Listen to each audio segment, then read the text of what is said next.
So we're going to be talking of analysis of a clinical trial, and to use the term interim to mean during the trial. So what we'll be talking about this morning is, first of all, why do we have interim analyses? Because the study has actually been designed to have adequate power to answer the research question, either by having this the necessary number of events or the amount of follow-up time to an event rate to answer the question with a particular power at the end. And so the study is always designed to have that at the end of the trial. So why do we have to do interim analysis? We haven't powered to look at it in the interim. We will have less events at the interim. We will have less follow-up at the interim. So why are we doing this? What is the purpose of this? Then I'll talk about the statistical methods for it. And we will then end by talking about what happens, well, not end with it, but we'll mention throughout what happens if the study is stopped early for whatever reason. What is the implications of stopping a study early? Then later on, after this session, we'll be talking about some specific examples. So you see what these studies that are past studies, how they dealt with this interim analysis and what were the implications of what they did. So this is what I was going to say. There's monitoring of a trial while it's being conducted. And that's not the same thing as interim analysis. People use these terms like synonymously because, yes, you are analyzing data in the study. Analyzing means you're just summarizing things, you're looking at things, you're looking at the data. That's in the interim during the trial. Why is that not interim analysis? So what do you do to monitor a study? Well, there's monitoring that's being done internally by the study team. They're getting periodic monitoring reports. They want to know on a day-by-day or week-by-week or month-by-month, usually very frequently, how the study is progressing. How is recruitment going while they're recruiting? How is follow-up going? How is compliance and adherence going? They want to look at the quality of the data. So they are very much interested in monitoring. So they're analyzing the data as it's accumulated and checking things. If they find protocol violations, they want to retrain people. They want to make sure that the data is of good quality. They also look at study outcomes, maybe. In a blinded fashion, they may be allowed to see the total overall adverse events or overall outcomes that are happening to sort of know, oh yes, our event rates were as we had designed, or we have a very low event rate, or then we are having some unusual rates of some particular serious adverse event, etc.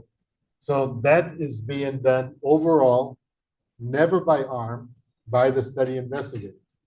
Why are they kept blinded? Even though it could be an open label study where everybody knows what everybody is getting, the results are blinded. Why are the results blinded? So that people do not tamper with making the results go the way they want them to go. And that's when, why do we feel that we have to blind people? Because people in the past have cheated. That's the only reason. And so because there are cheaters out there, we have to do this nowadays. And we automatically have to keep the information blind. It's not a study that's blind. It's the information of the outcomes of the study, the adverse events that are being blinded. Yes. Even if the outcomes are not patient-reported outcomes, like a biomarker, something, yep. Biomarker. No, but you can manipulate other things in the study that maybe, depends what you call a biomarker. If you're talking about genetic biomarker or something, that you cannot modify that. But you can modify other things to make the results of the study change in a way you want. We'll have to get some specific examples of that. So let's say my outcome is systolic depression. Yeah. There is a systematic way to measure it. There is a status which you used to do it, and there will be a 5% indicator. Mhm. By this, I cannot increase my systolic blood pressure by step. I cannot decrease it. It will be what is the rate is required. So, but yeah, I can manipulate the intervention, the drug which I'm giving to the patient. I can manipulate the number of times that pill should have been taken, the suction with this medium. And I cannot manipulate the outcome in this. Yeah, you can say this person didn't show up for his take, so now it's missing. I'll do that. Or I'd say, wait a second, it's very high in this person. I know this person is in the intervention. I'm going to, and the protocol said I have to measure it at 30 minutes after they've come into the visit. So I'm actually going to measure on this person 2 hours later. Because I know this person, I want them to have a lower one.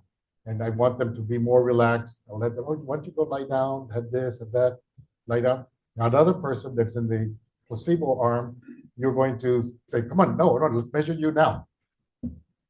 You can manipulate things. If you know how the results are going and you want to cheat, you can cheat. There's so many ways that people can cheat. And so, again, this is just to keep you from the potential of it. I'm not saying you're going to cheat, but if we were just discussing this, if the optics are so that you could have cheated, somebody that's analyzing the results of your study will say, oh, he could have cheated. How do I know that you did not cheat?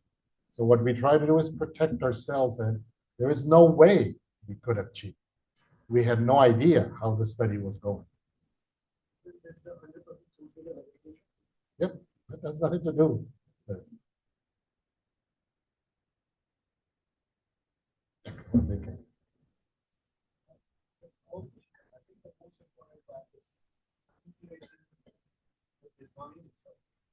Not the end of the trial that you're making up data.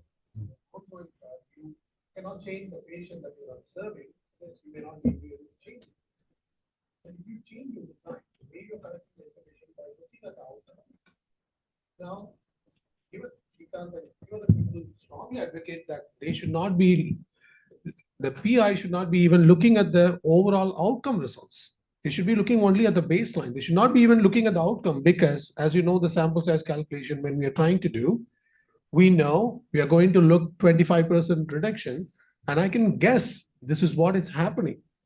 Now I can change my design. Oh, I don't think something is happening. Now I'll change my protocol. Imagine how many protocols that you will be changing. People change their protocol if they know what's happening. Yeah. And they will, and the excuse for changing the protocol they will not say it's because it was not doing well, or it's because this other thing was happening that now I'm changing, but it's because of that. So protocol changes are a serious concern. You don't want to do it, and justifying them becomes a problem. So study team never needs to know really by study arm. But then there's the external monitoring, and the external monitoring is done by usually the DSMB. Sometimes, as we mentioned yesterday, the IRB may want to at least know what's going on. Some of them may demand that the DSMB tell them things are okay or not. Most IRBs tend to trust the DSMB's judgment, and they rely on them to do their work. But these people are looking at the same thing: study progress, recruitment, follow-up, compliance, adherence, quality. That's the study integrity things, but they're looking at it by intervention. And more specifically, they're looking at the study outcomes, adverse events and outcomes, by intervention. So this is monitoring. We monitor all sorts of things. What do we understand by interim analysis? Interim analysis is this part. Is the monitoring, is analyzing the data by arm, by the external people, on the progress and on the outcomes. All the other stuff is analyzing data too, but that's not interim analysis. It's monitoring. So interim analysis is just this one here. And we'll talk about how we do this part in the red. Okay? So what's the rationale? Why are we forced to do this? The same reasons why everything we do in a clinical trial is guided by this reason. It's ethics. We're experimenting with human beings. And because of that, ethics drives everything we do in a clinical trial, from the design to the conduct to the analysis and interpretation, as well as this interim analysis. Because ethical considerations dictate, demand, force us to consider the possible early termination of a trial. Why? Because, especially if a study is going for a long time, it's unethical to continue the study if equipoise is no longer present. If you already have sufficient convincing evidence that there is a difference in the treatments, that means that one of them is better and the other one is worse. It is unethical to continue to give the worst thing to some people or to not offer them the better thing. It's unethics. It's maybe also that if it's unsafe or harmful, you're causing too much bleeding, or you're causing too many deaths, or you're causing too many strokes in a study of heart failure, you're causing something else that you're not studying. It may be unsafe or harmful to continue. Or this is one that people don't understand very well, but if it's not worthwhile continuing, we use the term futility, and we're going to talk about futility a little bit more. It is a waste of time to continue to do this. Not just money, people's effort, or it's time, but it's the lives of the patients that are participating. They're investing their time, their life, their condition on something that they think is going to be helpful to science. But if it's not going to be giving any important information, why are we wasting this? We need to pay attention to, they could be doing something else. They could be exposed to another trial or do something else. So when we think about the ethics, and I say it's unethical to whom? Many stakeholders are interested in a clinical trial. Number one is the trial participants. Those are the main people we're worried about, the ethics for them. Are they receiving a harmful or ineffective treatment, or are they wasting their time? We better stop the study. Now, it's others with that condition that are not in my trial. So if I have a result that shows that intervention is better than control, then there are people out there that I need to tell them, this intervention is better. So therefore take it. So it's now to the public with that condition that it's important to also be ethical with them. And whoever's paying for this, if it's a waste of time, whoever's paying for this, the taxpayers, people with other conditions and researchers, time, energy, effort, all of this kind of stuff, you don't want to waste. So these are the reasons why we actually have interim analysis. It's from ethical standpoint. It's the only reason that we do it. From a statistical standpoint, it's not the statisticians dictating you to do it. It's the medical ethics people that are dictating. It's a lot more trouble for statisticians to come up with methods to deal with this. If we had just not been told that we had to do it, we would have been fine waiting till the end. But ethical people told us, no, we have to do this. So now you figure out, how do I protect my alpha? How do I protect the study integrity from a statistical standpoint? So just to give you some examples, I'm not going to read any of this, to show you that trials are stopped for different reasons. This is a study of sepsis that was stopped for safety reasons, published in the New England Journal. This is a study in hepatology that was stopped because it was futile. They said that there was no effect on the course of it. It's just a no significant effect. Not that they had no effect, but anyway, people like that write as well incorrectly. But the stop, they had a stop in room and was stopped for, this is futile. It is a waste of time to go on with the study. It's going to be inconclusive at the end. Or this is another one that was stopped for effectiveness. This is what everybody dreams that they will have. Study that, oh, this was so successful, this intervention. It was terminated. This is one on diabetes. It was terminated 2 years earlier than expected because they crossed the boundaries for early stopping for efficacy. Okay? And so studies are stopped for any one of these things. Okay? And so problem is many investigators, and for example, Kumar has told you yesterday, the former director of our institute doesn't like to stop any study. And he's a clinician, he's a cardiologist. If he had the power, he would not stop any study. He said, why are we doing interim analysis? I want to do this. Because you lose things when you stop a study. What do you lose? You lose, first of all, a little bit of credibility. Remember I said you powered your study to have adequate sample size at the end. You have fewer events.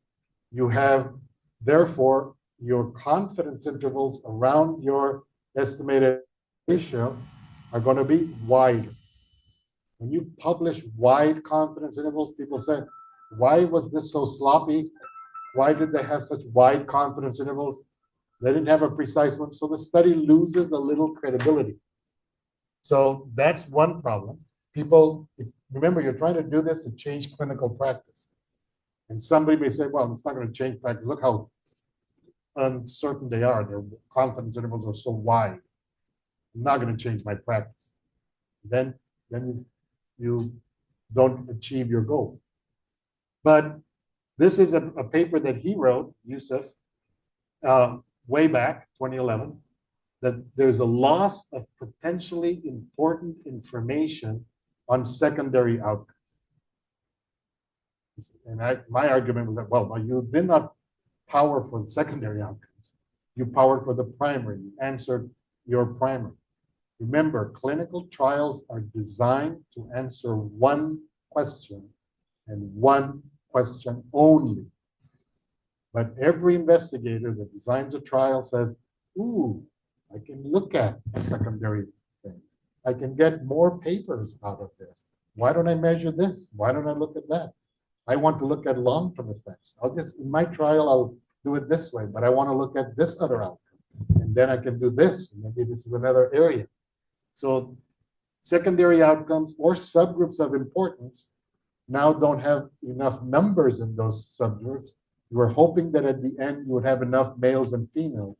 But now that you stopped it early, you have very few males and very few females. So you're not able to really look at it in subgroups or by ethnic groups or by this or by that or by more severe things.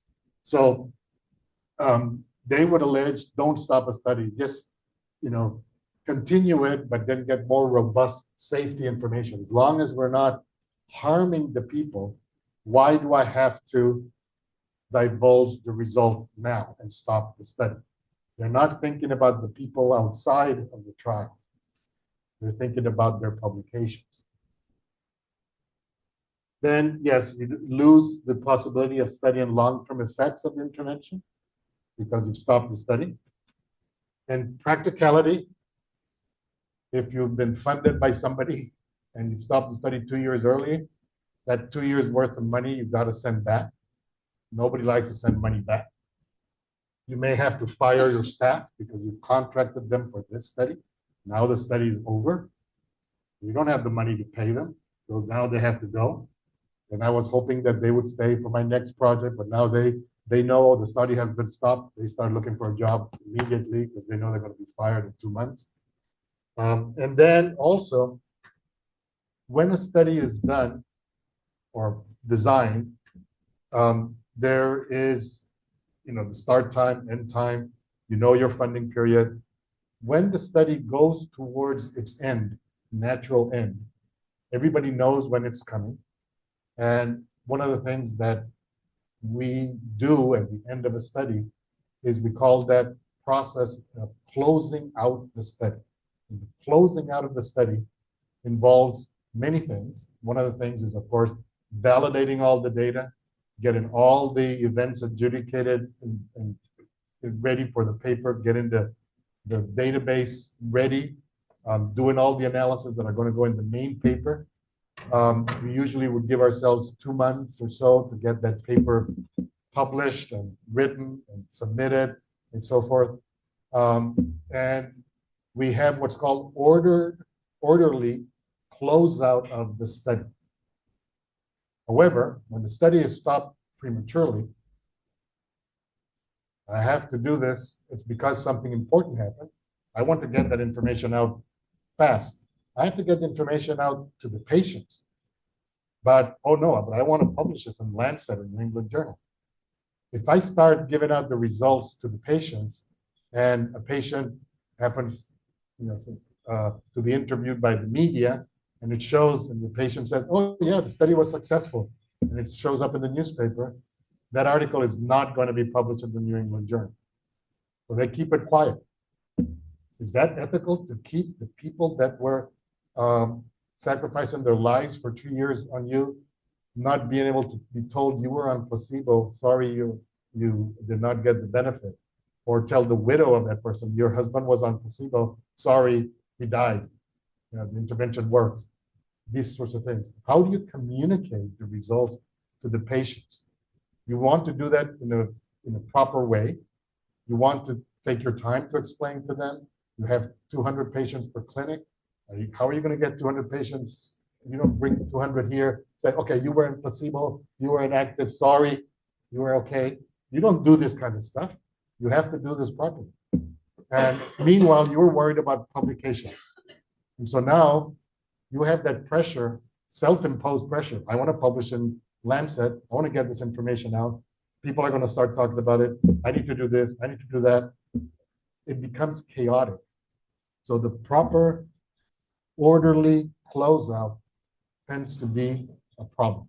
It doesn't happen when a study has been stopped early because you did not know that that's what's going to be the recommendation of the DSMB, because you've been kept blinded as to how the study is going all along.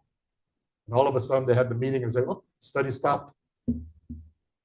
Now you have to got all this mechanism of closing out as well as publishing, as well as doing whatever. So you don't have adequate time, that's problematic. But regardless of all of these issues, whether you lose things or that, if a study needs to be stopped for ethics, it needs to be stopped for ethics. Okay? And so ethics supersedes all of these considerations. Patients can move on to one way or another. There you go.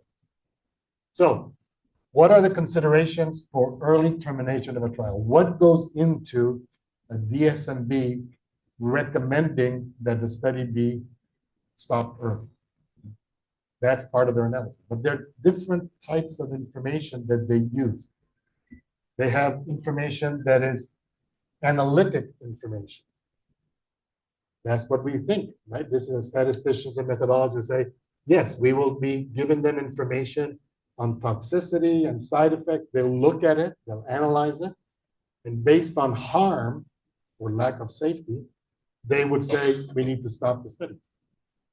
We also give them statistical evidence. We calculate the statistic for the study, and we say, oh, it's highly significant. So there is unequivocal evidence that favors the claim intervention is better than the control.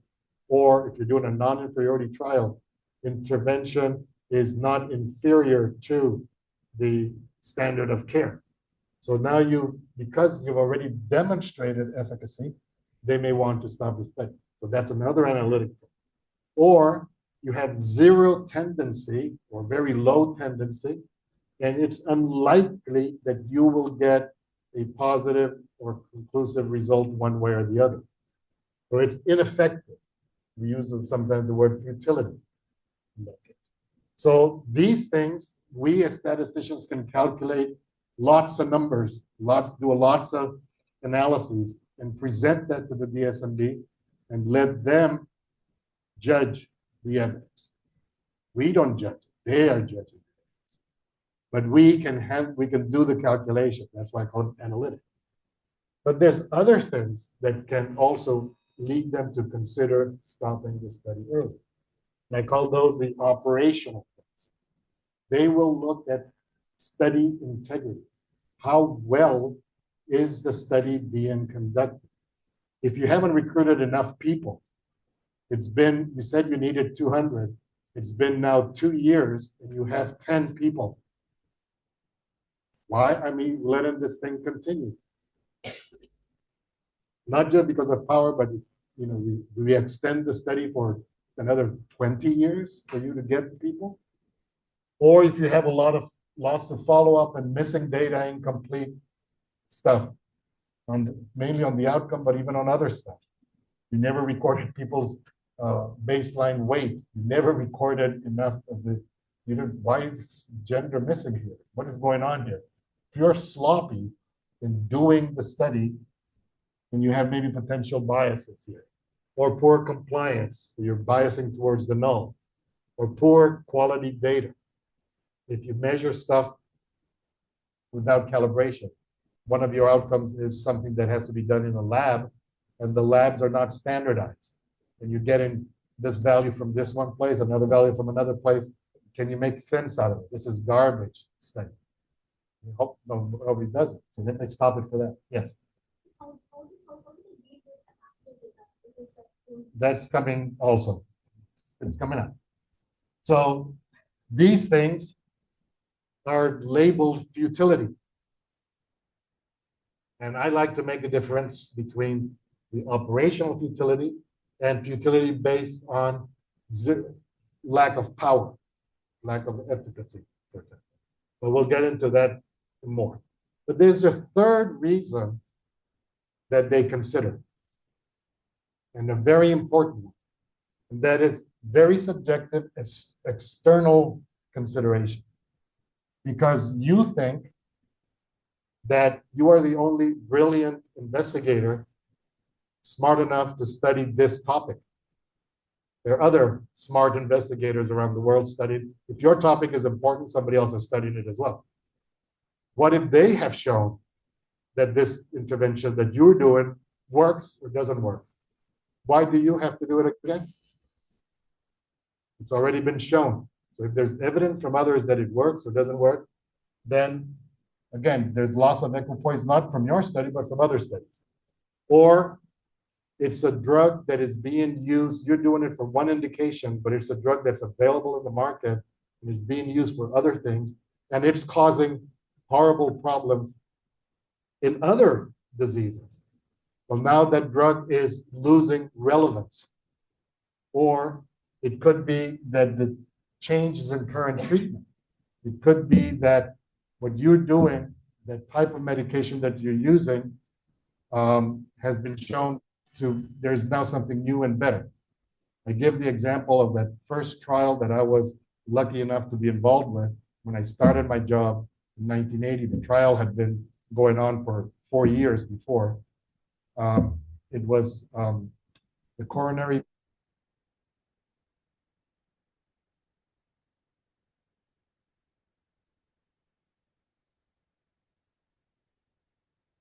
No heart disease.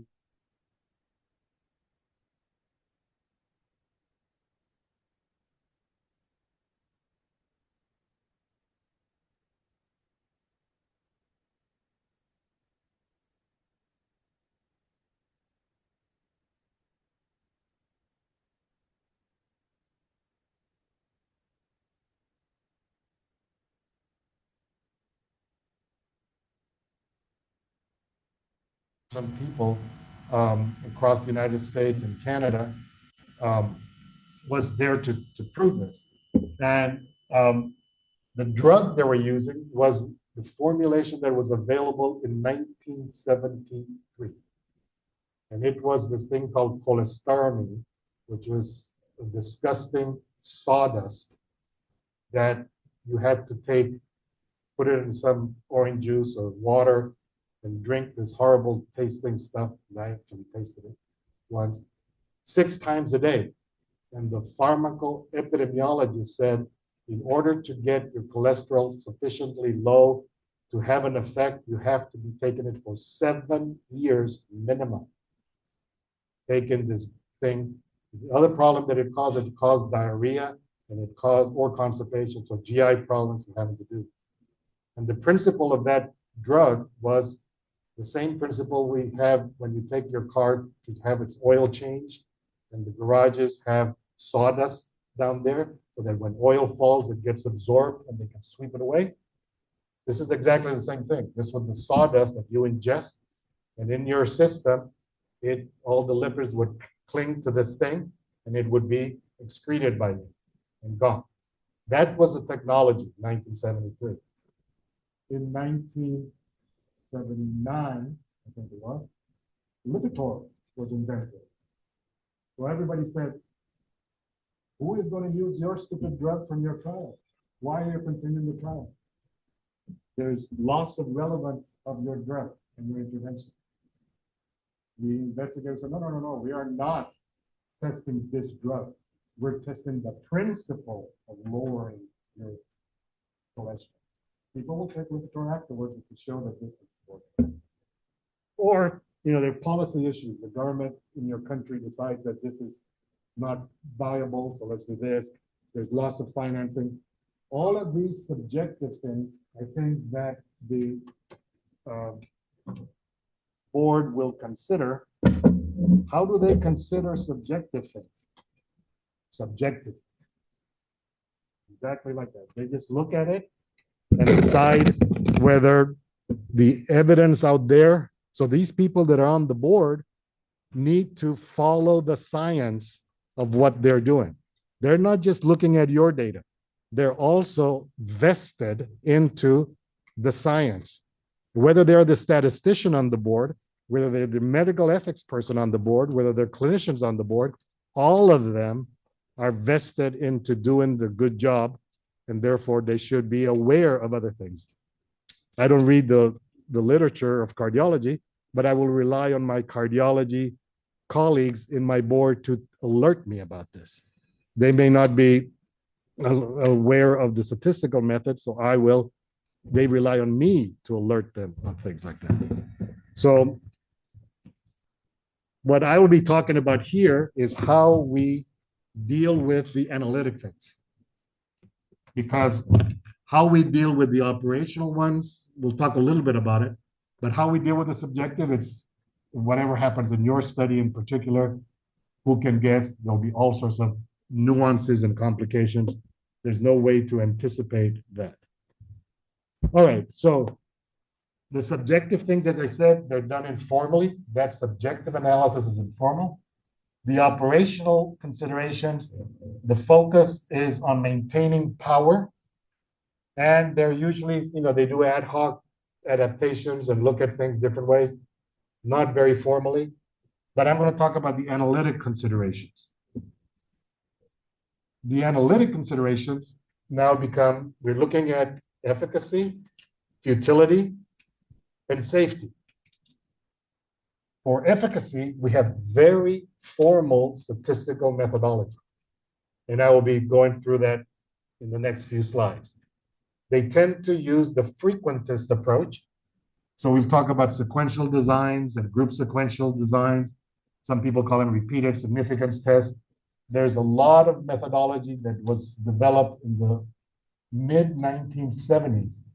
Why? Because in the mid-1970s was when the first large clinical trials that were lasting a long time started, when the DSMBs were starting to be promoted, when it was necessary from ethics in those studies to have interim analysis. And there was no methodology for it.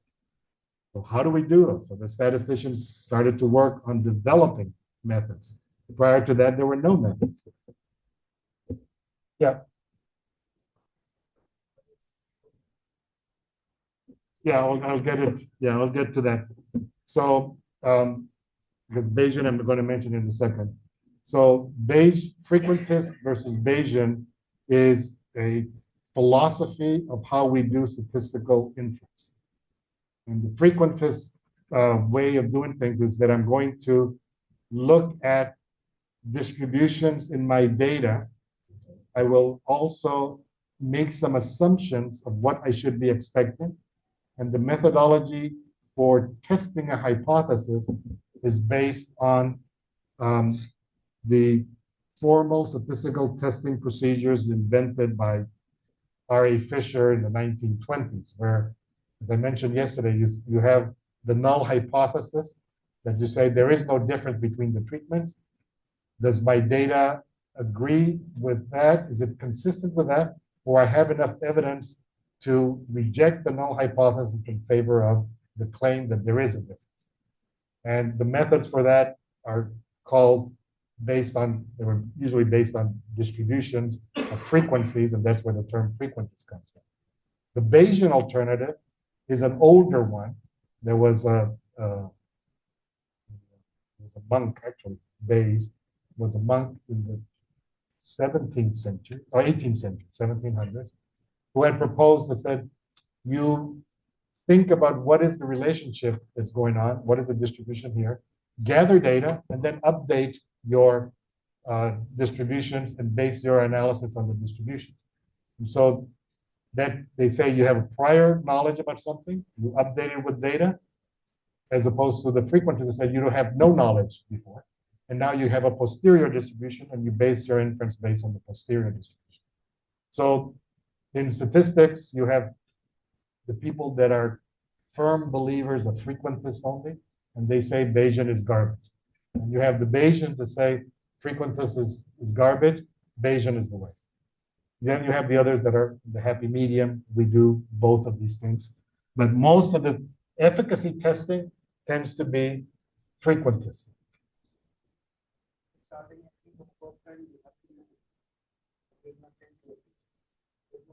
Right. Now, the Bayesian approach is that Bayesians do have, and we'll talk about it in a second, but they say we have a non-informative prior. So we have a prior that doesn't tell me anything. It's essentially the same thing. It's the same thing. Now, when they're looking at safety, they're doing interim analysis of safety. That's totally informal. Nobody ever comes up with, you have to have this p-value for nausea, and you have to have this p-value for serious adverse events. You have to have this. It's very informal. The physicians are looking at it and say, oh, there are just too many atrial fibrillations in this group. It's too high. You know, it's very informal when you look at it. They don't do a formal statistical thing. For futility, there is increasingly more formal approaches for futility. People tend to, first of all, used to ignore it. And the last maybe 5-10 years, I've seen more and more interest by usually patient advocates saying you should be looking at whether this study is just a waste of time or not. So now people are making more and more, and I'll talk about how we look at futility. Futility is one of those areas where, as Ma'am was saying, they're looking at adaptive designs. And adaptive designs are those trials that are designed in multiple stages. And they'll have an initial stage. It's not phase, it's a stage. So I'm going to, in the first 200 patients or the first 200 events, I'm going to reevaluate whether it's a go or no go to the next stage of people. And what could I change there? Well, I could change the sample size based on some considerations. I can change another aspect of the protocol, like maybe recruitment rate, or I can change whether I continue or not. So people are using adaptive designs methods for a multi-stage for interim analysis. These rely on a Bayesian approach most of the time. So they look at, I design my study with this power, but what is the power that I have now after those first 200? under different scenarios. Like when I get to the end of the study, what's going to happen? And or if they look at futility or effectiveness probability from that posterior distribution. So they had an initial one that was informative or non-informative. I have data, I update it, this is my posterior. And then after the next 200, that posterior here becomes the prior for the next one. And they keep going like that. It's not very common. Most of the things that you see, I would say 95%, 98% maybe, of the interim analysis is frequentist. It's based on that. But there is, again, trending things in Bayesian analysis. I'll just show you a little bit about that. So the Bayesian approach, if you want to read about it, it's a great paper in the Lancet just last year, 2024. Anna Heath from Sick Kids Toronto is one of the authors who I know. She told me about her paper. And this is tutorial on modern Bayesian methods in clinical trials. And this is from her paper. They give an example of supposing the first 100 patients and then the first 200 and the first 400. What happens as I get more and more information? Well, first of all, the distributions are getting more precise because I have more data, so this variation is less. And therefore, and then from this, you see that whatever difference there is becomes to get more accent. If you look at this comparing the means, they get more accentuated as they get that. It's happening. And so she just gives an illustration that now instead of looking at the distribution, she calculates the odds ratio. I don't know why she didn't do the relative risk, but anyway, she calculates the odds ratio and says that if you have an uninformative prior, then the posterior distribution looks like this purple one.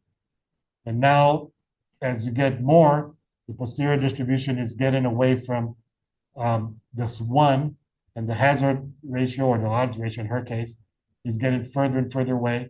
And now the probability of getting an odds ratio less than one is so large that might as well stop the study. And this is the type of argument that they're using.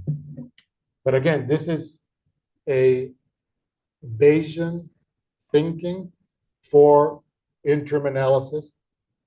It's gaining interest, but it's not mainstream yet. Okay. Just wanted you to be aware that it does exist. But it actually had been proposed a long time ago. The term that they had used was stochastic curtailment. And that is so convoluted jargon that nobody understands it except statisticians. And nobody uses it. But it's actually the same thing. Use conditional power to curtail or stop the study based on probability, which is stochastic process. So anyway, what is conditional power? Conditional power in interim analysis, what you're doing is you're calculating the probability of the trial eventually showing a significant result, given the data so far. So given the data means conditional. But given the data that I have, what is the power that I will have at the end of the study, or that I have now? So suppose I say, this is what I've observed so far, and I can calculate, guess what is the power that I'll have at the end of the study under different scenarios. If that power is going to be high, or I already have high power, then maybe I should stop. If I design my study for 90% power, but now I have 98% power, that's what she was arguing here. I have 98% power here.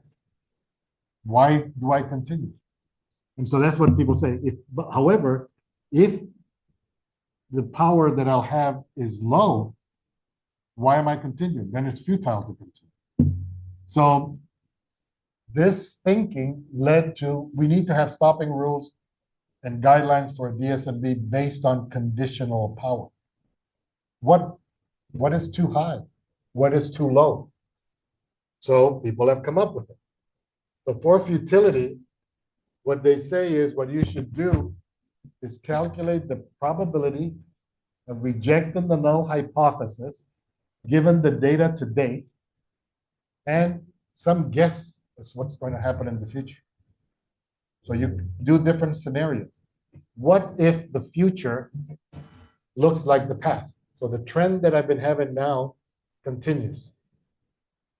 Okay, what will be the power then? Or what if the trend that I have is just gone and I go back to no difference? What will be the power under that scenario? What will be the future if what I assumed in the design, because what I'm observing now may not be what was in the design. What if it isn't what the design? And in 1988, Gordon Land, he's the one that used the term stochastic curtailment. And Janet Wittes, who was a heavy frequentist person, they came out with this Bayesian conditional, no, a frequentist way of looking at the conditional power for monitoring data. And just came out in June of this year, great paper, a tutorial paper. One of the students of David Demetz, who has written a lot on this topic, on how you do futility monitoring in clinical trials. And he has a section in that paper. This is I think it's like a 45-page paper, open access. You can look at all the different ways of monitoring futility there. And I'll give you an example of curtailment from a textbook. So let's say you have 400 patients in a study, and everybody's, and this is artificial, so you're going to observe the event at a given time point. So there's no censoring, no, it's not like that. You will observe, everybody will have the event within that in 2 years. And so you already have observed this first scenario here, 384 out of the 400 that you have to observe. So there's 9 people in the control that you have to wait for their events. There's 7 people in the treatment group that you have to wait for their events. But currently, you basically see that there is not much difference between the control and treatment, right?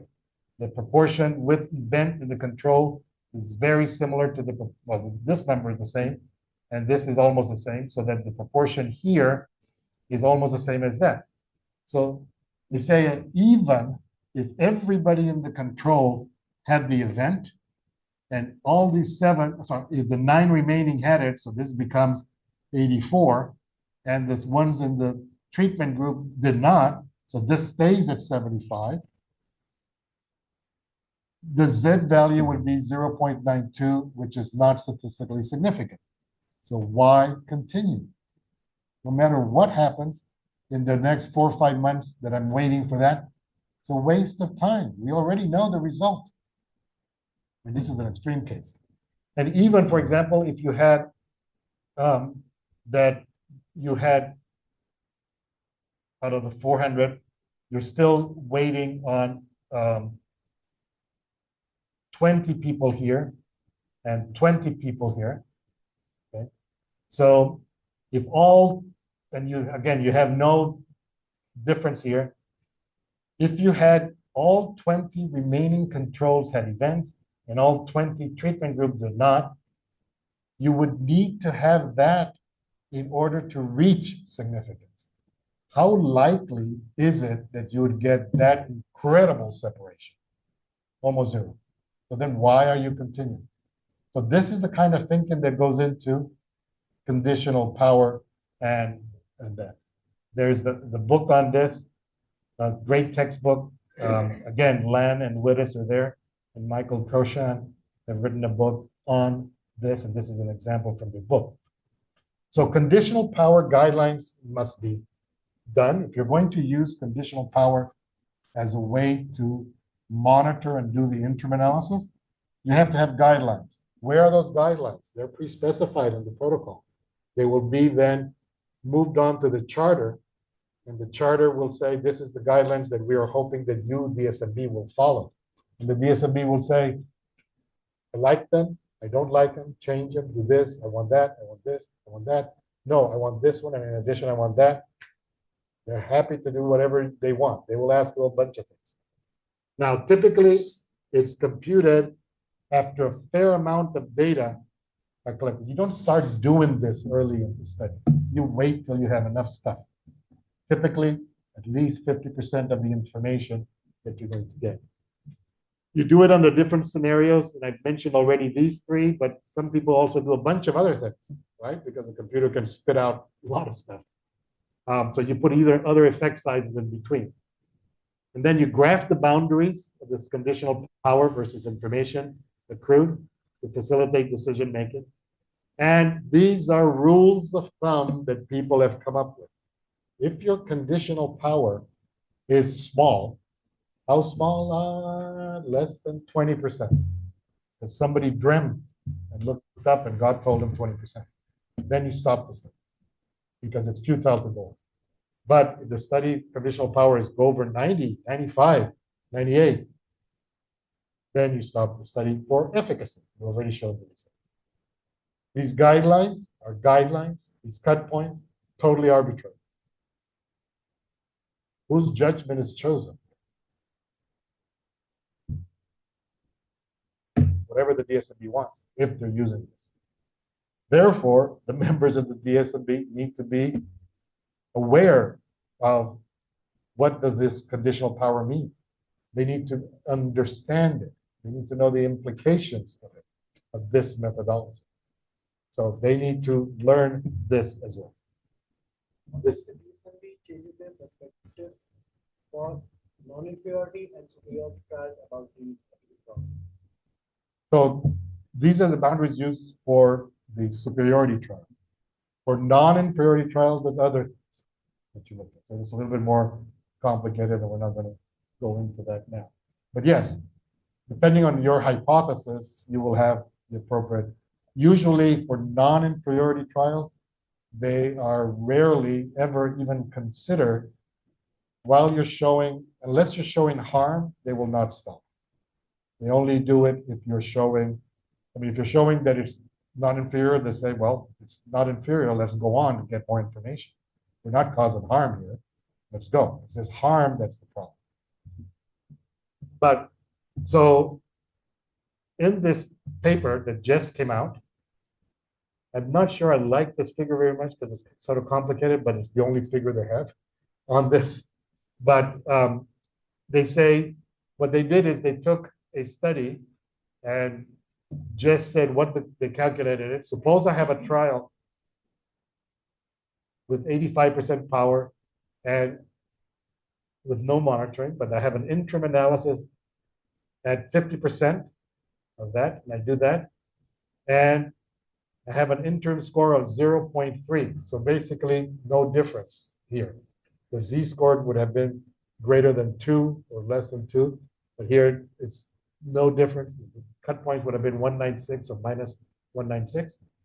And so they can now here, what is the conditional power computed under the originally hypothesized treatment effect and current trend? 1. So on the current trend, I would continue in this little tiny trend, and at the end, I'd be here. And if the under the originally treatment effect that we put in the design, we would have been going this way. And the power there is only 3.6. The power here is only 1. So why are we continuing? This is the kind of stuff that people would do. The interim analysis report would be presenting this to the board. The board would want to see this kind of graph under different scenarios, parts A, B, and then there's a C and a D scenario and this scenario. And then they use their judgment on, yes, the conditional power under any scenario is not going beyond 30%, 40%. Let's stop the study, for example. Or somebody may feel, well, you know, under this scenario, let's wait another 6 more months and see what happens. Nobody knows the future. And they don't want to make a decision that later will come and bite them back. They want to be very cautious. And they will say, we are not really there yet. Let's just wait a few more months. You're waiting for a few more months, what do you have to think about? Am I causing harm?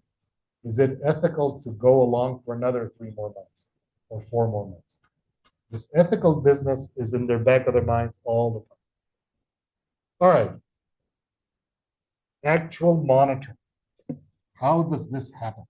So that conditional power is one. I said people are starting to look at it, but it's not as common as the frequentist approach of looking at other calculations and calculating your statistic and doing the formal test of hypothesis.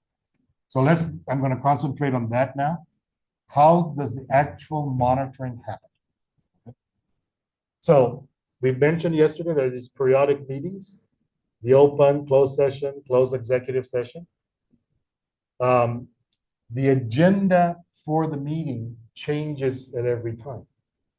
So they say at the end of this meeting, okay, next meeting, we want to look at such and such. You, a blinded statistician, we want this, this, this, and we want to focus on this. We want this. Make sure you add these other things. Our agenda is going to focus on such and such. And they tell this person to do that. If the study has reached a conclusive answer at any of those meetings where they're looking at it, should it proceed or be stopped? If it's inconclusive, we should probably be going on, unless we're causing harm and all of these sorts of things. If the study will never reach a conclusive answer, should it proceed or be stopped? Is it a waste of time? And I put in color conclusive. They are not looking at, is the study significant or not? They don't care whether the result is positive or negative for the intervention. That's the job of worrying that the investigator has. What the DSMB is concerned about is the study going to give a conclusive answer, yes or no? A conclusive positive or a conclusive negative is just as important. It's the inconclusiveness that bothers. That's what's futile. We're not going to get anything out of this. It's not going to give anything that's workable. So let's cut it off and let the fish go away. All right. So what are the statistical tests? Yes.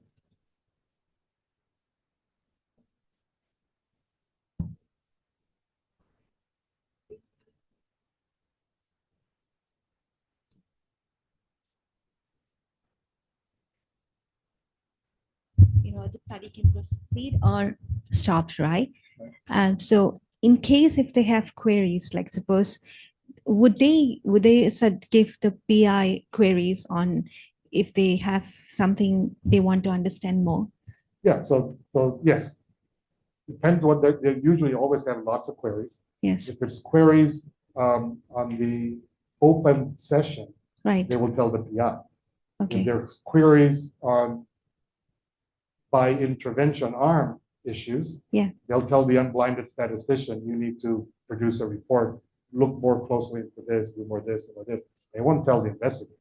Okay. Right. But they always are, most of the times, Kumar will tell you they ask for many, they have lots of queries. Yes. Yes, because I was just wondering, like, if they say the study has to be stopped, so would they give a justification on Oh, yeah. why So it has to be stopped? in their deliberations, they'll be discussing exhaustively every aspect, and then they have to make a recommendation. At Right. the end of the meeting, they are recommending Yeah. whether the study should proceed as per protocol, or they see, there is a problem here. It can proceed, but maybe this has to change in the protocol. We recommend that you consider this change. Or they may say the study needs to be stopped. Right. And when they say the study needs to be stopped, they have to say why. Right. And they get very exhaustive, 2, 3, 4 pages of explanation of why they think it needs to be stopped. They're still recommending to be stopped. They don't decide to stop. Right. Okay. Thank you. Thank you. Okay. So what tests do they do? So what tests do I do at the end of the study? That's in my protocol. I have designed a study. I have my study protocol, and there's the statistical analysis plan for the main paper that's analyzing the result of the study at the end of the trial. What do I do at the interim analysis? Well, you use at the interim analysis the same test that you're going to use at the end. You don't use a different test. Now, what are the tests that we do in clinical trials? At the end, how do we judge a clinical trial efficacy? It depends on the type of variable. That's the outcome variable. The outcome variable, if it's continuous, I will be getting the change in blood pressure and mean change in this arm and the mean change in this other arm. And I'll do a t-test. That's simple. Yes. The primary analysis, the main analysis of a clinical trial is the most simple test analysis done in statistics because it's unadjusted for anything. It's assuming randomization did its job, and you're forced to not adjust for anything. And it's a crude test or simple test, and it is boring. You probably had it in your first course on statistics, a t-test. If the data are not normal and your sample size is small, you can do a Mann-Whitney test. That's it. Nothing complicated. If you have categorical data or proportions, do a chi-squared. If you have big size, or if it's small size or normal size, do a Fisher's exact test. As simple and boring as possible. If it's a time to event, you do the log rank. Not any fancy adjustments or anything like that, whatever. You do just under the assumptions of the proportional hazards that the log rank has. Just do it. So very boring ones. Now you see here that whatever test statistic you use, this would follow the Z distribution. This is asymptotically, the T follows the Z. The Mann-Whitney U follows that asymptotically.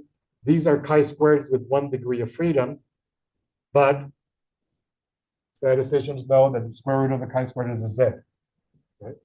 Chi-squared with 1 degree of freedom. So I'm going to give you now a hypothetical example of a clinical trial using Z. Suppose I have a trial that is to go on for 2 years, and I'm going to do interim analysis at periodic time points throughout, at time T1, at time T2, T3, T4, and T5. I've designed the study so that I'm going to use an alpha of 0.05. I'm forced to do a 2-sided test, so the critical value is 1.96 plus or minus, right? So that's the critical value, plus or minus 1.96. So what happens? Now the study starts. People get recruited, people get intervened, people get followed up, people start getting the events. And now the scheduled time when I said I was going to look at it, what do? I calculate my statistic of whatever I'm going to use at the end. So I'm going to say that it's a Z, and it's Z at time T1. And I get this. Doesn't cross the boundary. So what do? Continue, right? Who continues? DSMB looks at it and says to the investigators, oh, the Z is 0.84, we continue. No. What does the DSMB tells them? The board carefully examined all the information presented to them and does not see any reason why the study should not continue as per protocol. Let's assume there's no harm that's happening. That's what they tell them. They don't tell them the value of the Z. Otherwise, they'll get unblinded. Then what happens? The study has always continuance or continues. More people get randomized. More people are analyzed.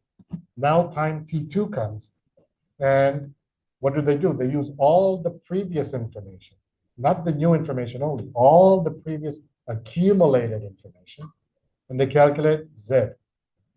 So we now have Z2. Ooh, even worse. This intervention is pathetic. What do the board tell the investigators? We carefully examine all the information that is provided to us, and we do not see any reason why the study should not continue as per protocol. That's it. Investigators are happy, they go home. What happens? They keep getting more information. Time passes, more events, more this. They get to time T3.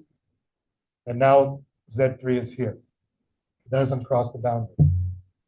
So what does the board tell the investigators? The board carefully examined all the information given to them, and they don't see any reason why the study should not continue as per protocol. You're kept blinded as to the results of the study. It may be an open label study, but the results is what we're keeping away from. Because if you knew that, you said, ooh, we're almost there. You may change your behavior and how you treat people and this and that so that you force it to go one way or another. That's why we don't tell you anything. So then what happens?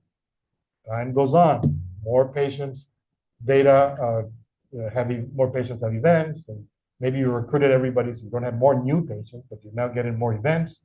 And Z4 comes, and now you get there. What does the board say?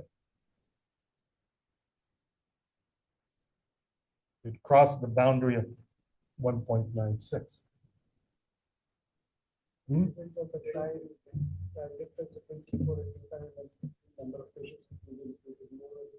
Maybe. There's no more patients being recruited.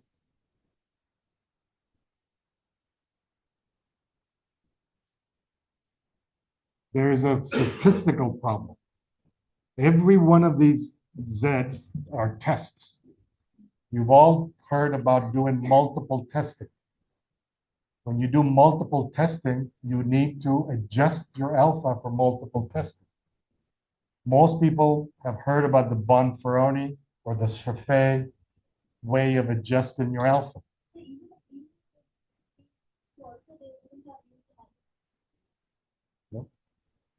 The problem with using Bonferroni and Scheffé is that they assume that the tests are independent tests.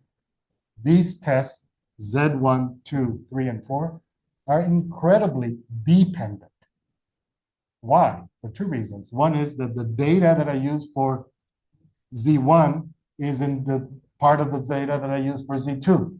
And the data that I use for Z2 is included in the data that I use for Z3. So it's accumulated data. That's problematic in the first place. Also, if Z3 had crossed the boundary, Z4 would not maybe even existed if the study had been started. So they are highly correlated. So that 1.96 is no longer applicable. So what do we do? This was the problem that was being faced by people, statisticians, in the late 1960s and early 1970s, because that's when large, long duration, chronic disease clinical trials were being done, mainly in the United States, on heart disease and on cancer. And so they were long duration. And they were having, already the Greenberg report had come out, they were having DSMBs, and we said, wait a second, how do we decide? We can't use standard methods. So what it came up was somebody first, Peter Armitage in the UK, said, oh, if we did 5 tests at the 0.05 level of significance, with Bonferroni, we would have said, well, we have 0.25 type 1 error. He said, no, because of the correlation he worked out in simulations, what is the increase in probability of falsely rejecting the null hypothesis? So your alpha, and it was 0.14. So nobody accepts a p-value that is for an alpha of 0.14. It's too high. People wanted 0.05. So we needed to control the type 1 error. What do? A little bit of history. So because the data analyzed repeatedly, people decided we need to figure out the sequential testing of accumulated data, how to deal with it. So they start grabbing methods that were around. One of the methods that was around was for manufacturing products and statistical quality control in product manufacturing. And Abraham Wald had worked on that. Wald, you've heard about the Wald statistic. The Wald, this is Abraham Wald, who was an incredible statistician, Hungarian, Jewish person that escaped the Nazis and was very instrumental working in help defeat the Nazis. But he wrote this classical sequential probability ratio test methodology for sequential testing. That Armitage, this guy that did the calculations, 1969 in the UK, he said, we have to deal with this accumulated data that are correlated. And so he called that repeated significance testing. Nowadays, we call it group sequential testing. But it required that you have equal size groups of patients that being analyzed at specific pre-specified time points. Okay, after the first 200, I'm going to do this. After the next 200, I'm going to do this. After the next 200, I'm going to do this. And then that enabled people to develop cut points. And from 1969 to in the 1970s, many statisticians around the world started to work on developing cut points. And Hay-Biddle and Pito, Hay-Biddle in the US, Pito in the UK, Pocock in the UK, O'Brien and Fleming in the US, published their cut points. You see the development in the 1970s. But prior to 1970s, there's nothing. The 1970s, these things started coming out. Well, what are these group sequential tests? They were very rigid. They required that you pre-specify the looks. The looks had to be of equal size groups. And at each one of the looks, you now calculate the accumulated standard test, that Z1, Z2 of accumulated data. And then you have a critical value at that point. So the critical value would be at a particular look, at the kth look. So the critical values changed every time. And if you're less than the critical value, you continue. If you're greater than the critical value, you stop, like all critical values. And those statisticians here may be interested. This comes from the ability that he showed that you can take those, even though they're accumulated data, the increments in the Zs can be seen as independent. And then he used a stochastic process of Brownian motion martingale theory to show that you can then get this to work. That was the breakthrough. The bigger breakthrough came later, another almost 15 years later, because this is very rigid. You have to have pre-specified when you're going to look, how you're going to look, and how many people. And it was very constricted. And in 1983, again, Gordon Land, now David Demetz, teamed together and come up with what they call the alpha spending approach. And what they showed is that you could take the alpha of 0.05 and think about it as money. And you can, every time you test, before you go to do that test, you have so much money. If you use up that money, now you cannot do any more tests, right? So you decide how much you want to spend at the first test. The people will spend very little. Why? To keep it for the end. And so when you spend, how you spend, that became the thing. And so he was this sort of revolutionized it, because now the board can say, I want to test next time. And so the statistician will ask them, excuse me, you have 0.047 of your 0.05 left. How much you want to spend on the next one? I will use that much. What does that mean? It means that the board members need to understand this so they can communicate to the statistician and say, we want to spend this much. The statistician will interact and say, I would advise you not to spend that much because and they just sort of go back and forth. Most boards tend to not be so savvy about it. Most boards will just rely on saying, yeah, just use the O'Brien-Fleming approach with the land events, or use the Pocock approach with the land events. That's it. And then there is already published literature on how to spend. So there, we'll go into the spending functions in a second. But this is now how things are done for group sequential testing. When you read a paper, you will see just one line, if they put it. There was interim analysis. We used the O'Brien-Fleming approach with the Land-Metz alpha spending function. That's it. They don't tell you anything more. It's just like saying for means, for continuous variables, we use means, and for frequencies, we use chi-squares. For this, we use that. That's what they say in the method section. So this gave us the flexibility of using what's called information time. You design your study so that you have 100% information time at the end. So now what happens?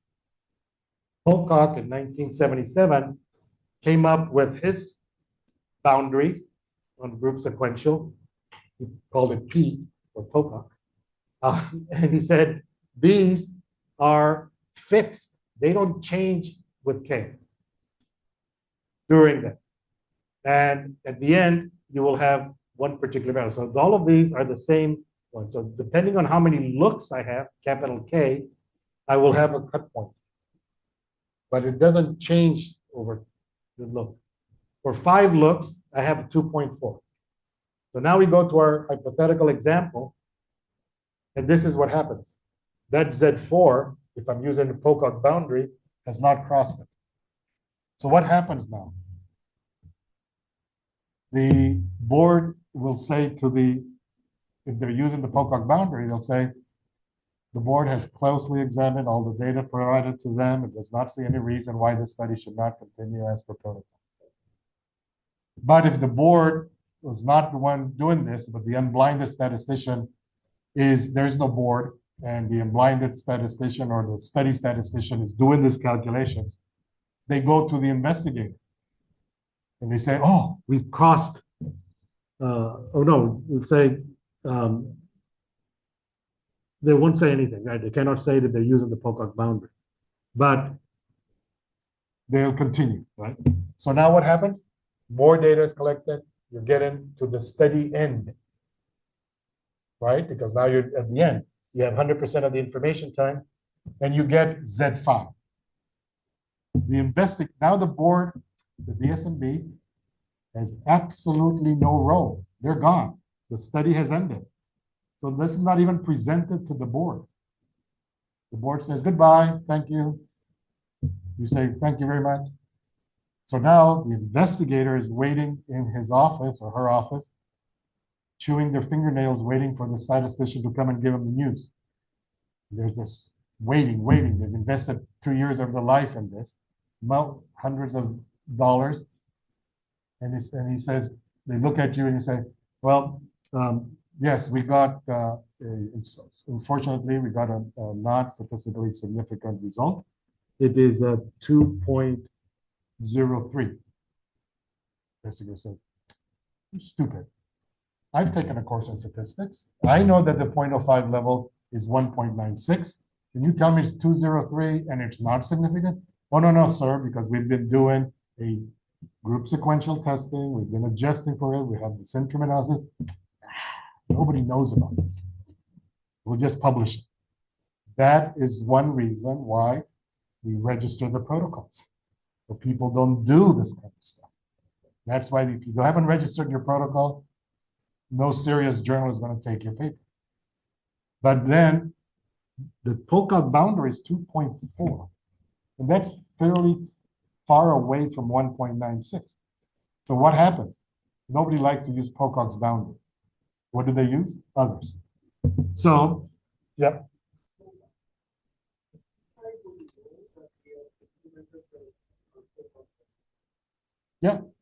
Yeah, because that's in the, so now, yes, if you, it's in the charter, and they've signed off on the charter and they know it.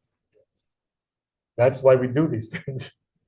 So then other boundaries exist. Hay, Biddle, and Pito proposed one that, during the trial, let's make it almost so difficult to stop. Make it a 3. Those of you that may know about quality control, they talk about the 6 sigma.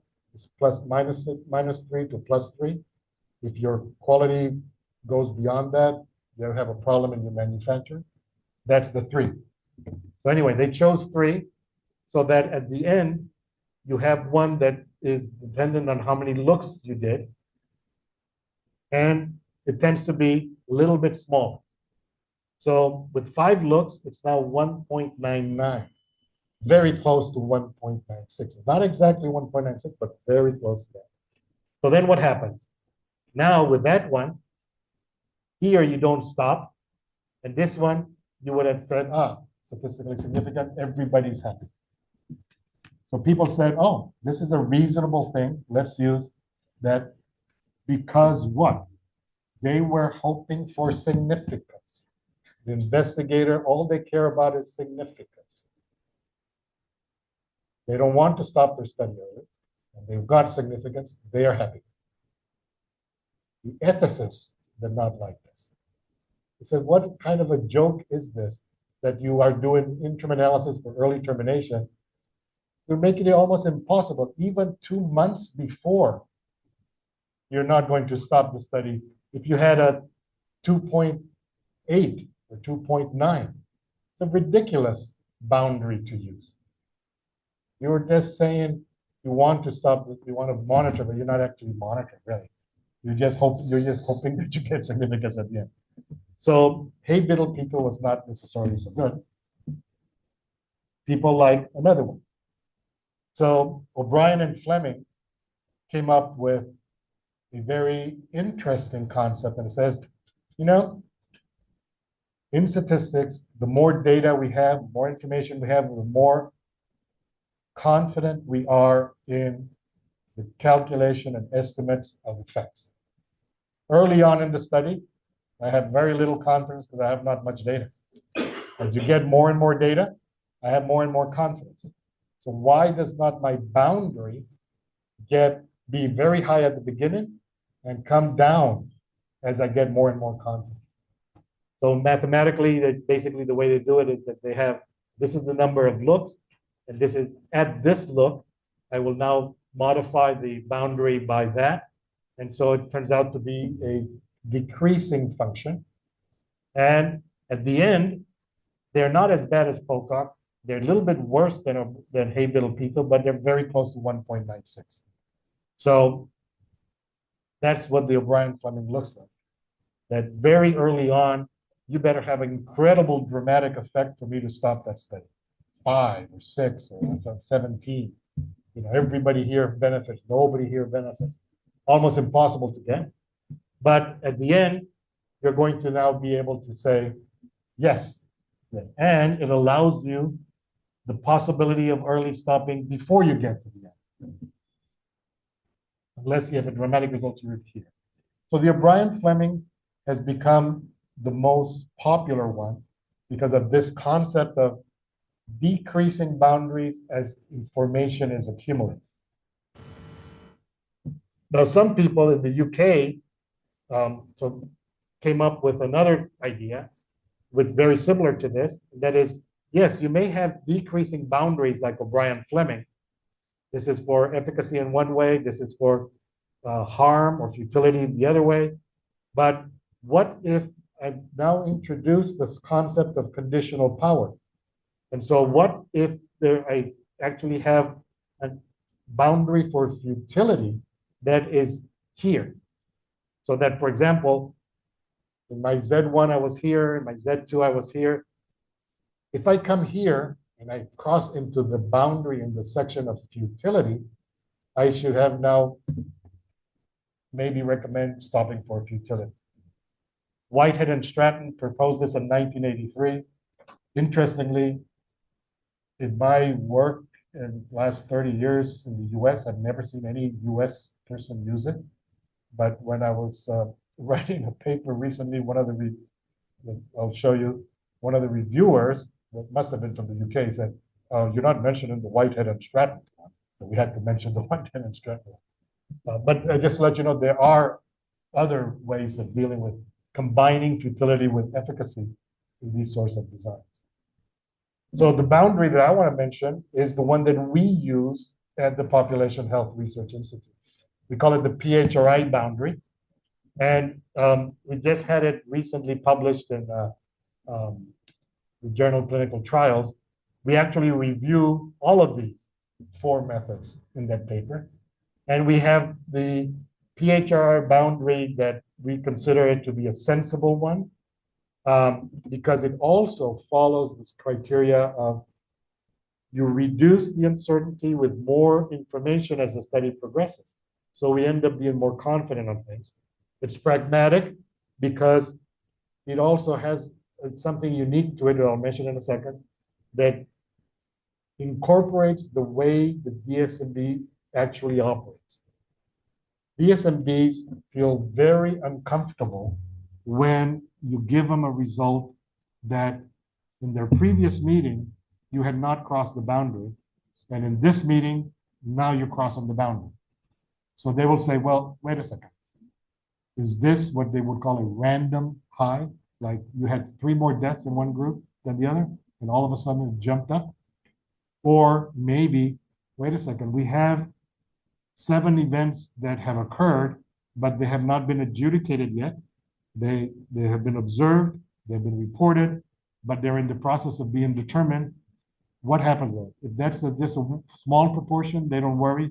But if it's 8%, 10%, maybe it could change the results. So or the trend may be different. So they often say, let's not wait till the next 6 months to look at it. Let's look at it promptly. Depending on the event rate, in cardiology, they would say, let's wait 3 months, 90 days. But in some other diseases that events are occurring rapidly, you say, well, 1 month. We have one study where we have that, where it's in 1 month. Let's relook at it. Just look at this. Don't prepare the whole report. Just let's look at this one. So this is a pragmatic aspect of this method to see, they want to verify and feel comfortable that's not a potential random high. And it's simple using Z values and only at specific information times, not at the whole thing. Oh, whoops. So what does it look like? The PHRI boundary are these black lines here. It says that you only look at it at 50%. The boundary is 4 here. You look at it at 75%, and the boundary could be either 3 or 3.5. But at the end, your boundary is 1.96. You say, wait a second. Oh, you've spent some alpha doing that. Why is it exactly 1.96, not 1.96005 or whatever? I'll show you in a second. So the PHRI boundary says that at approximately 50% of the information, you calculate your Z, compare it to 4, and if you see that and you are considering stopping, conduct another look relatively quickly. Maybe we say 90 days. And if that is true, it still is crossing 4, then you recommend stopping. If not, you continue. Then you get to the 75% of information, and now you do it with 3. Well, we can do it with 3.5, but the standard one is 3. And if you cross it, conduct another look, just to make sure that it's not a random high. And if it is, then yes, stop. Otherwise, continue. And at the end, you can get away with the 1.96. So visually, it looks like this. This is where I joined the lines here. So that maybe I should not, but I did in this plot. So here we have the Pocock. Here we have the Hay-Biddle-Pito. Here we have the O'Brien-Fleming. And then we have then the purple one would be when you do it with 3.5, the PHRI, and the blue one when you do it with 3, at that 75%. So, oops. It's very pragmatic, and I've already mentioned this. and takes into consideration the typical approach to monitoring done by DSMBs. We ended up doing simulations of scenarios to actually see what is the alpha spending function of this. And the PHRI boundary, we have, again, this is what the Hay-Biddle-Pito is, the Pocock, the Brand-Fleming, and the two PHRI boundaries. We have information times. They only do it. We said, what if they did it at these 3 points using their cut points? So Hay-Biddle-Pito has 3, and then they use 1.96. Or if they do the Pocock and did that one, 2, 3, 2, we did the alpha spending function one, so it's slightly different from exactly the same. And then the O'Brien-Fleming one, we did this. And we calculated the alpha spent and the, here, if you did the 3, it's 0.05016.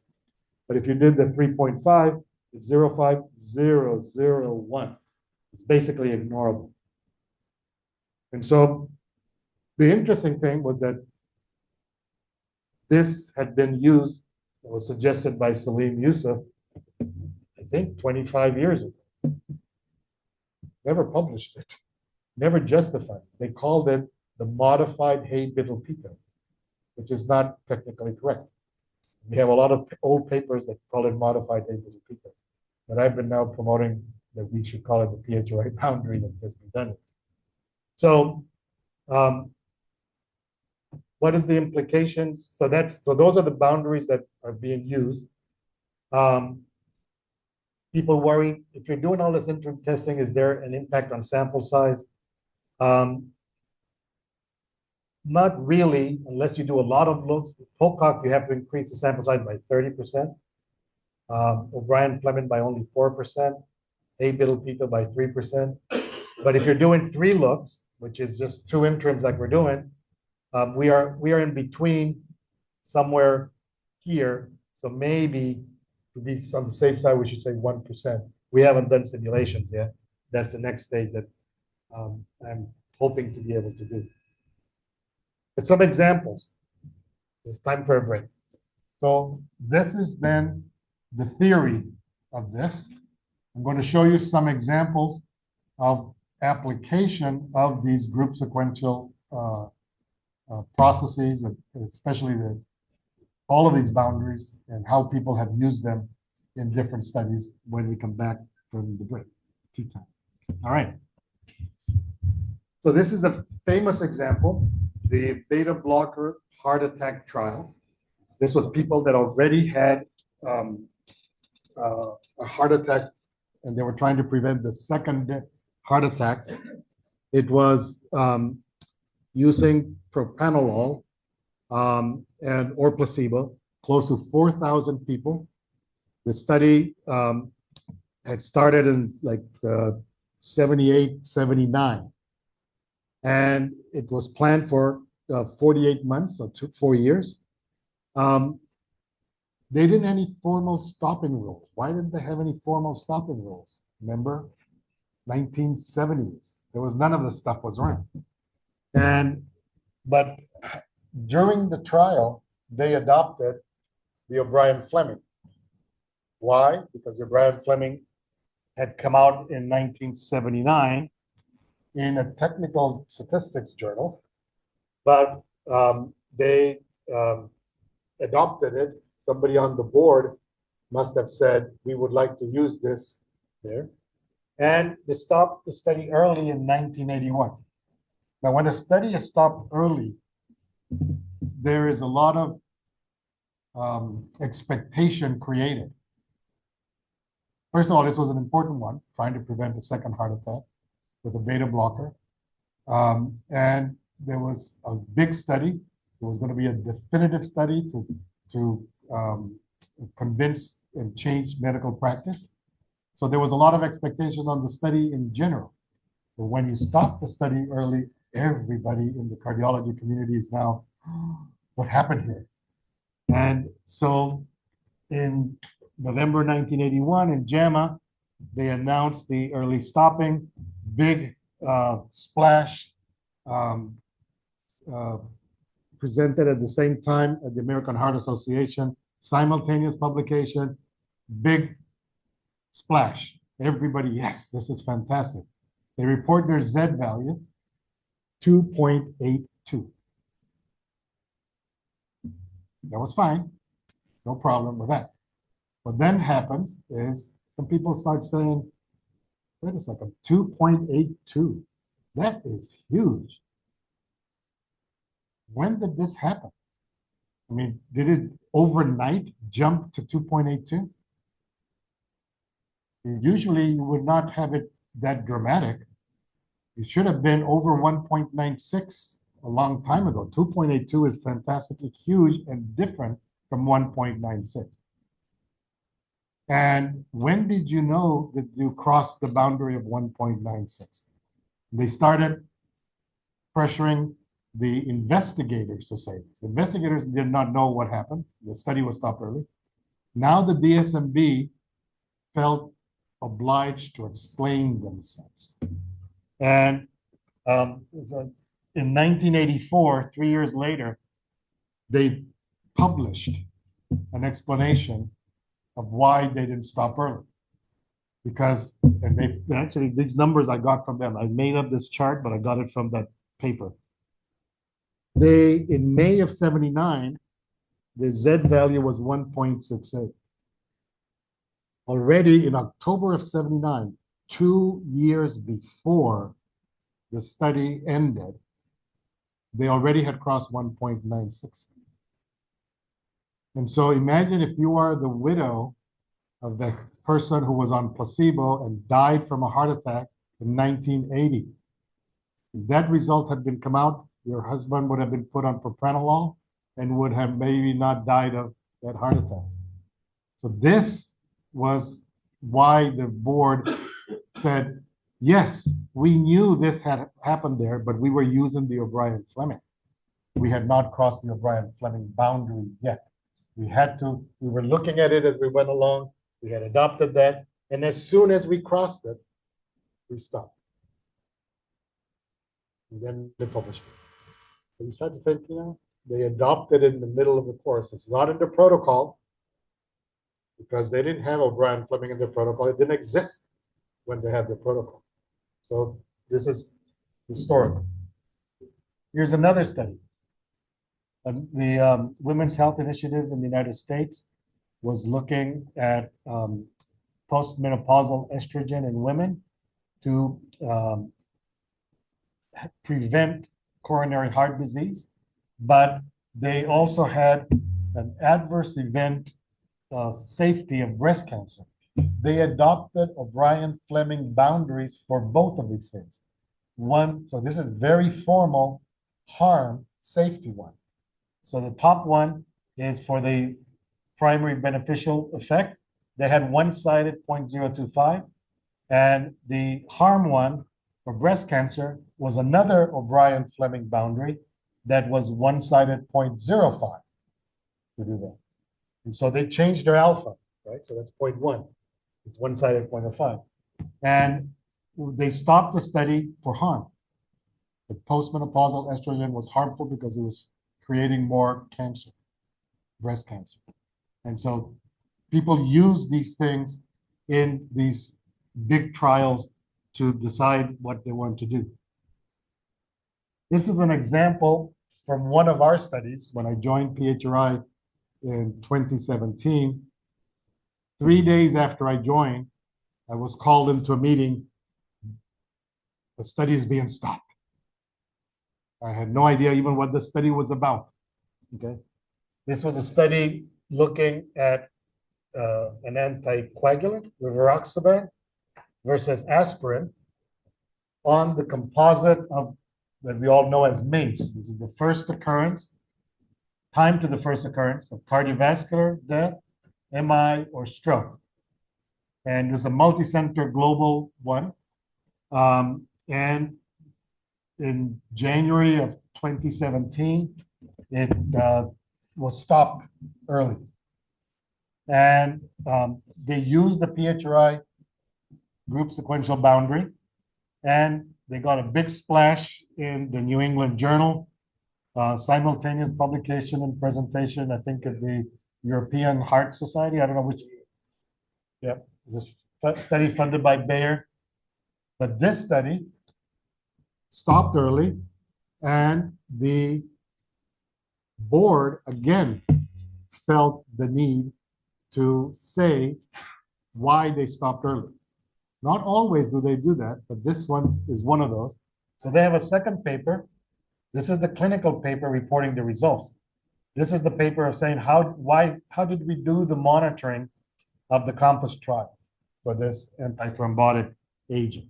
Because of the reason that In the first interim. extremely bad that Yeah. people stop with it. It stopped in the first interim. So what happened was, so this is that same figure that we had before. They were using the PHRI boundary, the study that we were doing. And what they found was that at that 50% look in November of 2016, they got a Z value of 4.08 that had just crossed the boundary of 4. The board didn't stop the study there. They said, wow, this is fantastic. This is amazing. But could this be really real? Let's look at it a little bit later, a few months later. Let's look at it. They didn't do 90 days. They actually did about 60 days or 60 days. Yeah. Did 60 days. And in then January, whoops, they got 4.59. So they confirmed that, and then they decided to stop the study.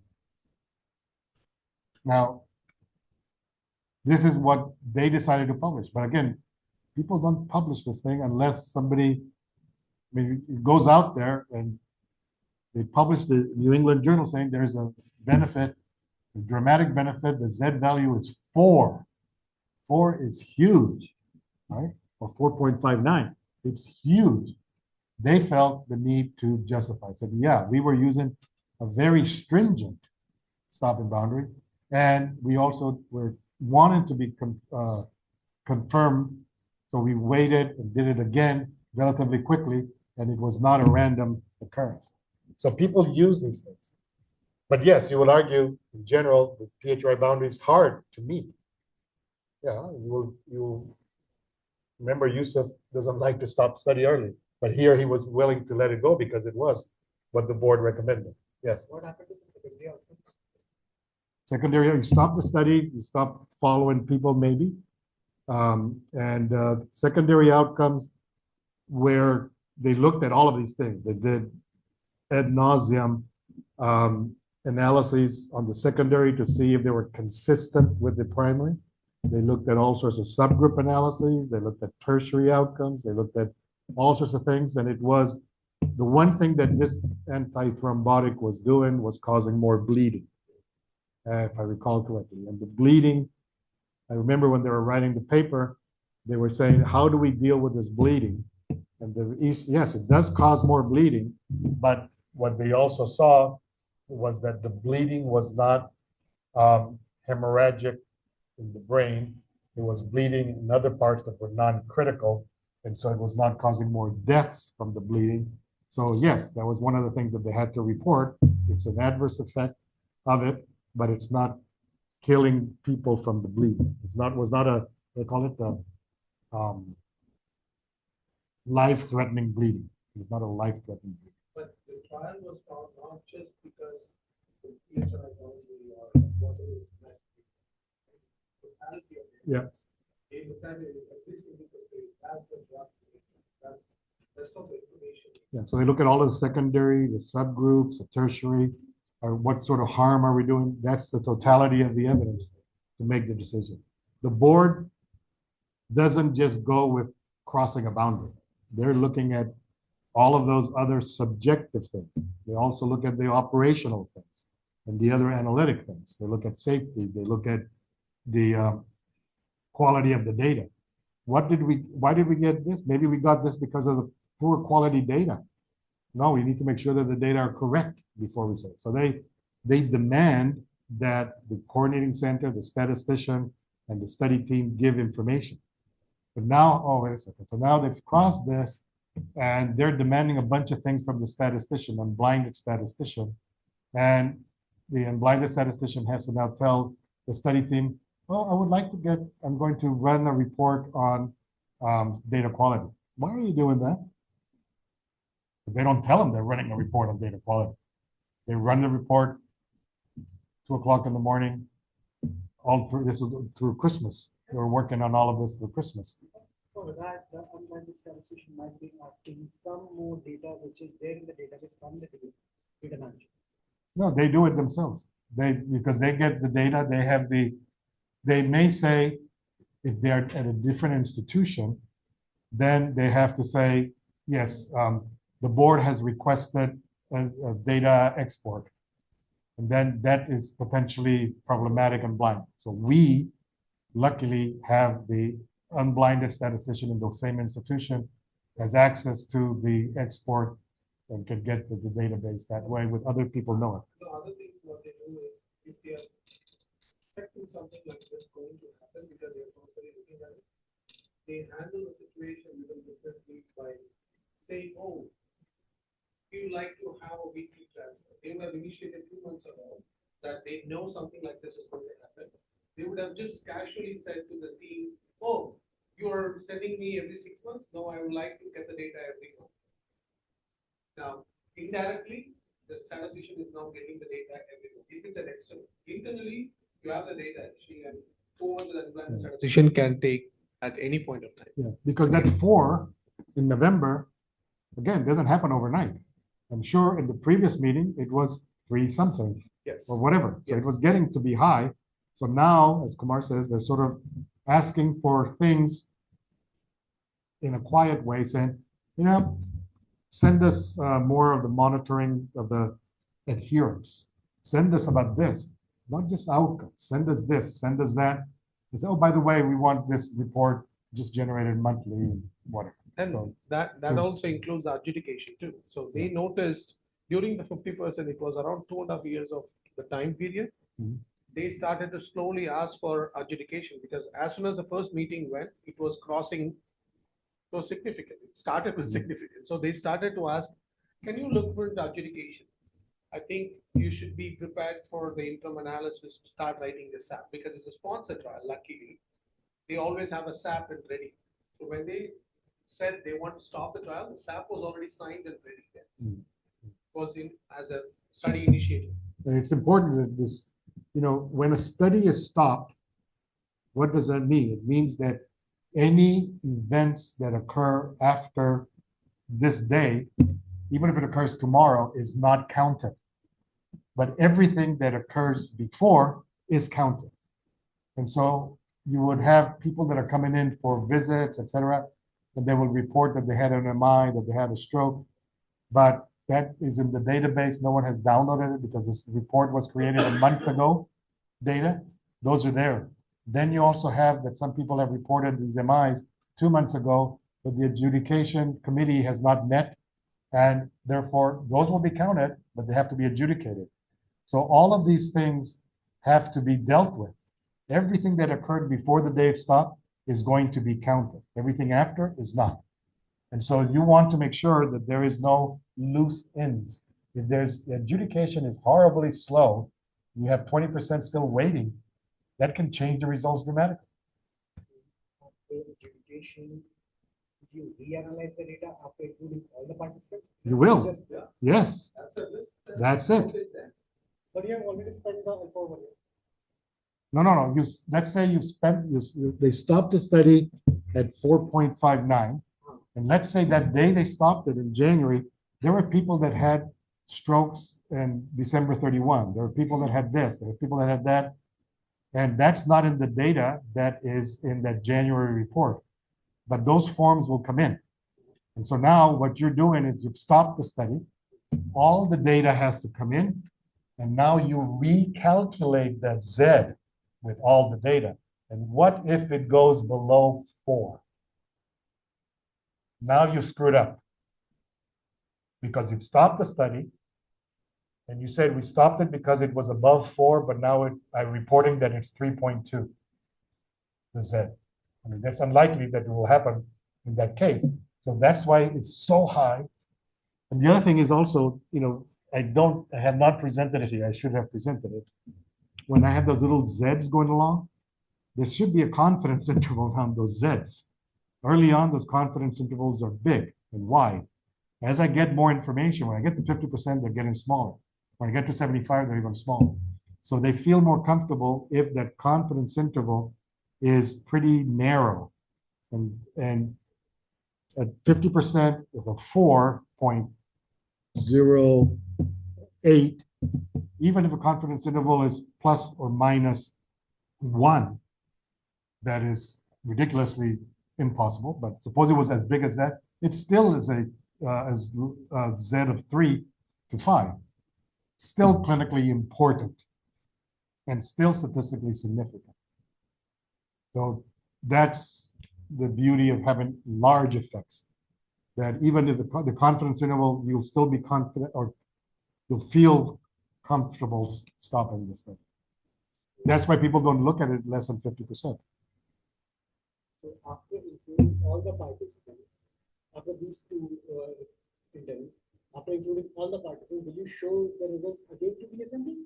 No, the assembly stopped the study. They're gone. Bye. Goodbye. Call to the PI and they say, stop the trial, I'm unblinding you. You join the Zoom call or in-person, whatever it is. They will go on a call, they will read out and they will say, this is what the results are, this is why I'm stopping the trial. Now the PI will have tons of discussion and they say, I agree with your decision. That's a day, that's a snapshot of the data that will be used for the final analysis. Just to clarify, we are not going to accumulate new data. Shrikant was mentioning is only the reported events that are not adjudicated, we will adjudicate. And the results might change because by adjudication, we might miss 15, 20 events. But we are not accumulating new events. So that's extremely important. The day they unblind and the day they say it's done, it's done. And there is no role of a DSMB. Why there is a paper is because of the interest, because it's extremely rare that very conservative of 4 standard deviation and it's crossing in the first interim, people will raise questions. The sponsor has made tons and tons of money. So no one wants to be questioned. So they thought it's better to put it in a paper. Everything is documented, everything they have it. So they want to just write the paper and it came out. It's a very nice paper. If you guys read it, you'll understand how the DSMB works. First author of the paper is the chair of the DSMB. He's one of the best. The DSMB board members are not mentioned in the New England Journal paper. No. At all. No. They're not part of the results. He wrote a paper trying to sort of explain why the DSMB stopped when they did. And the last author is David Demetz. Yeah. Who was a statistician on the DSMB. The board, the paper was written by the board members, the DSMB chair, the DSMB member statistician, the unblinded reporting statistician Olga Shostakova, and then the two Main PIs of PI. the studies, Eichelboom and Yusuf. Yes. We have conducted 3 interim analysis. First 2 interim analysis is showing the acceptable results, but the third means less than 4 or 3 to something. I mean, acceptable means it has not crossed the boundary. Okay, yeah. Is it significant or not? Significant. It's showing we can continue the study. So it's not significant that it's.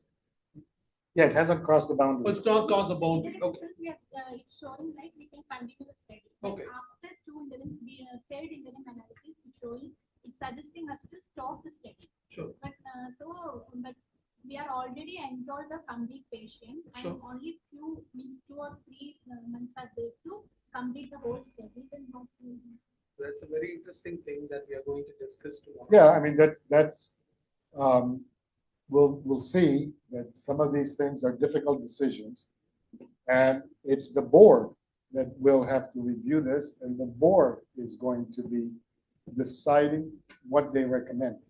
It's not you as the statistician or you as the investigator that has to worry about it. You have to worry that you have chosen a good board.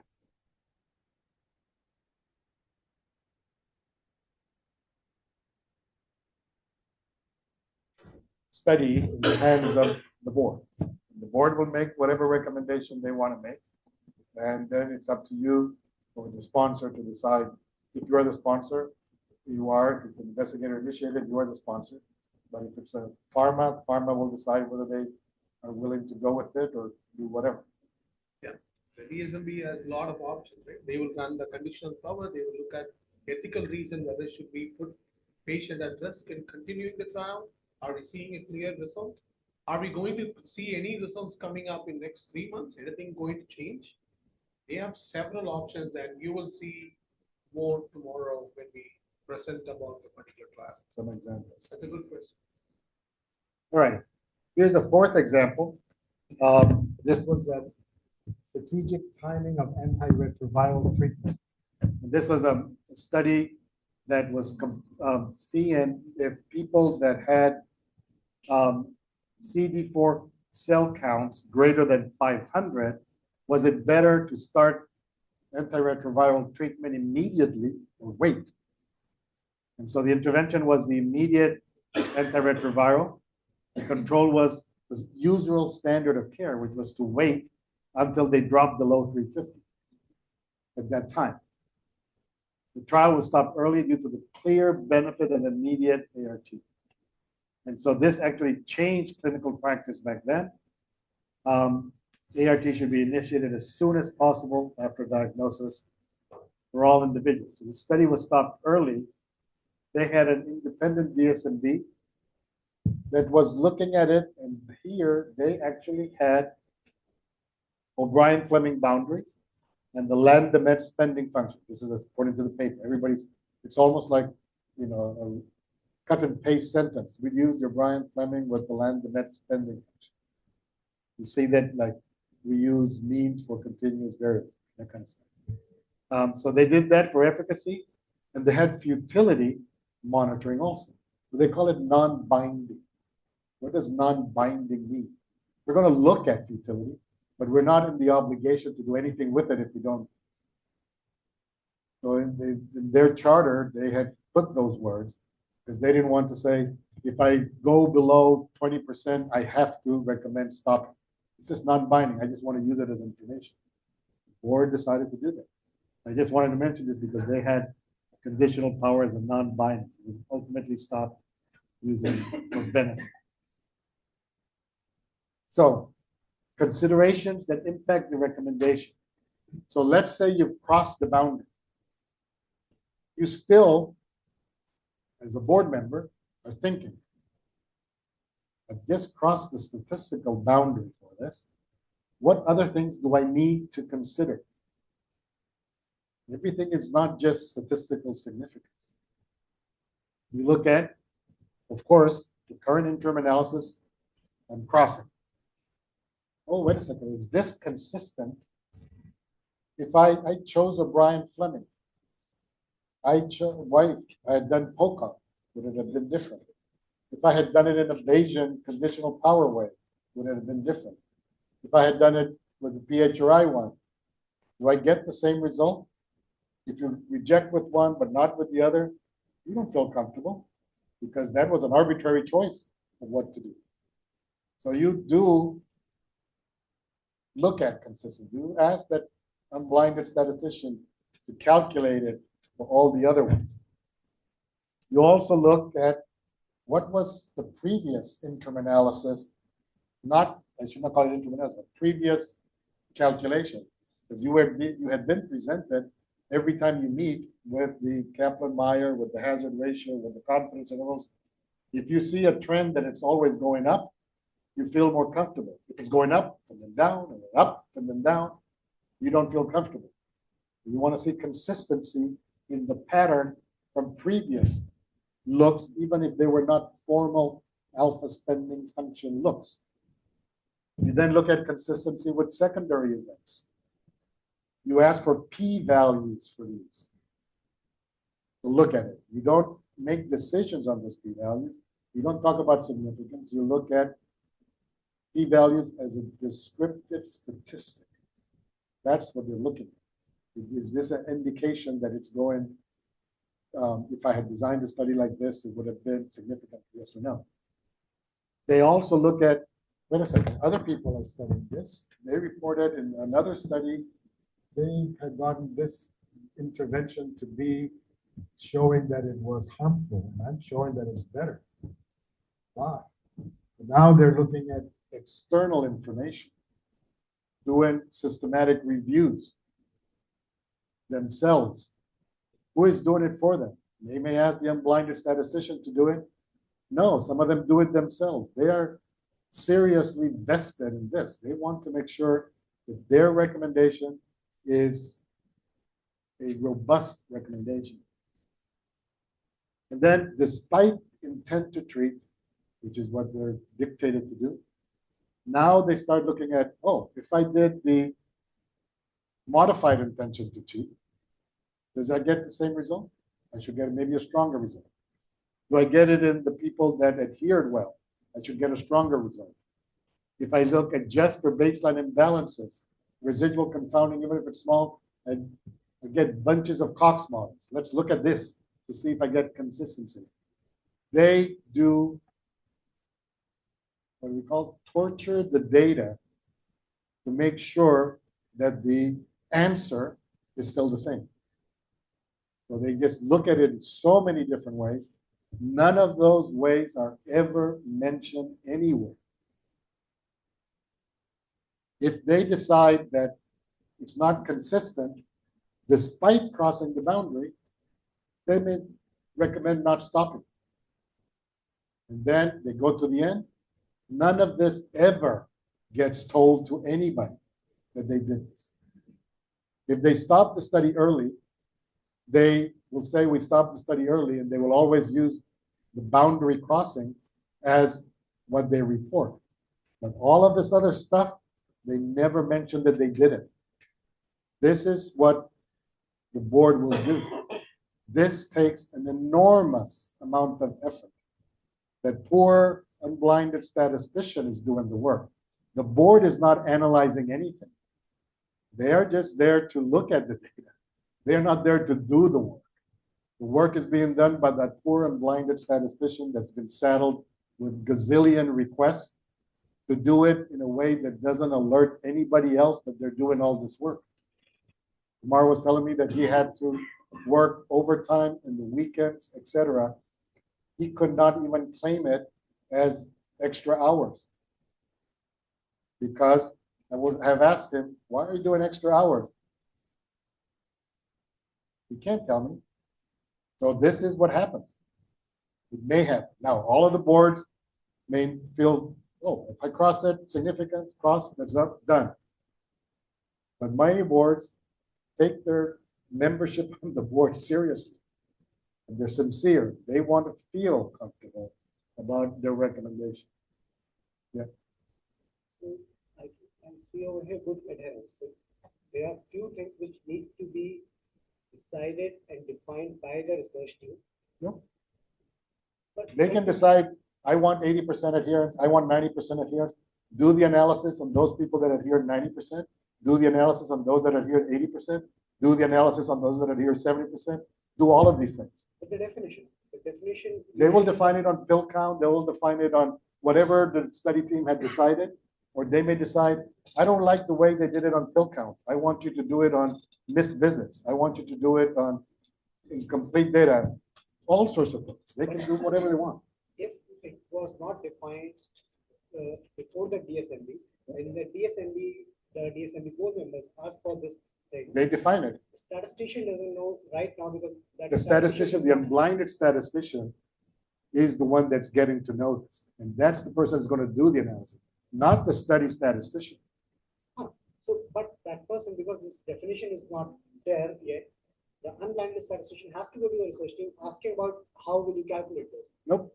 They have to go into the data set, which they had been provided. They have to figure out how to do it.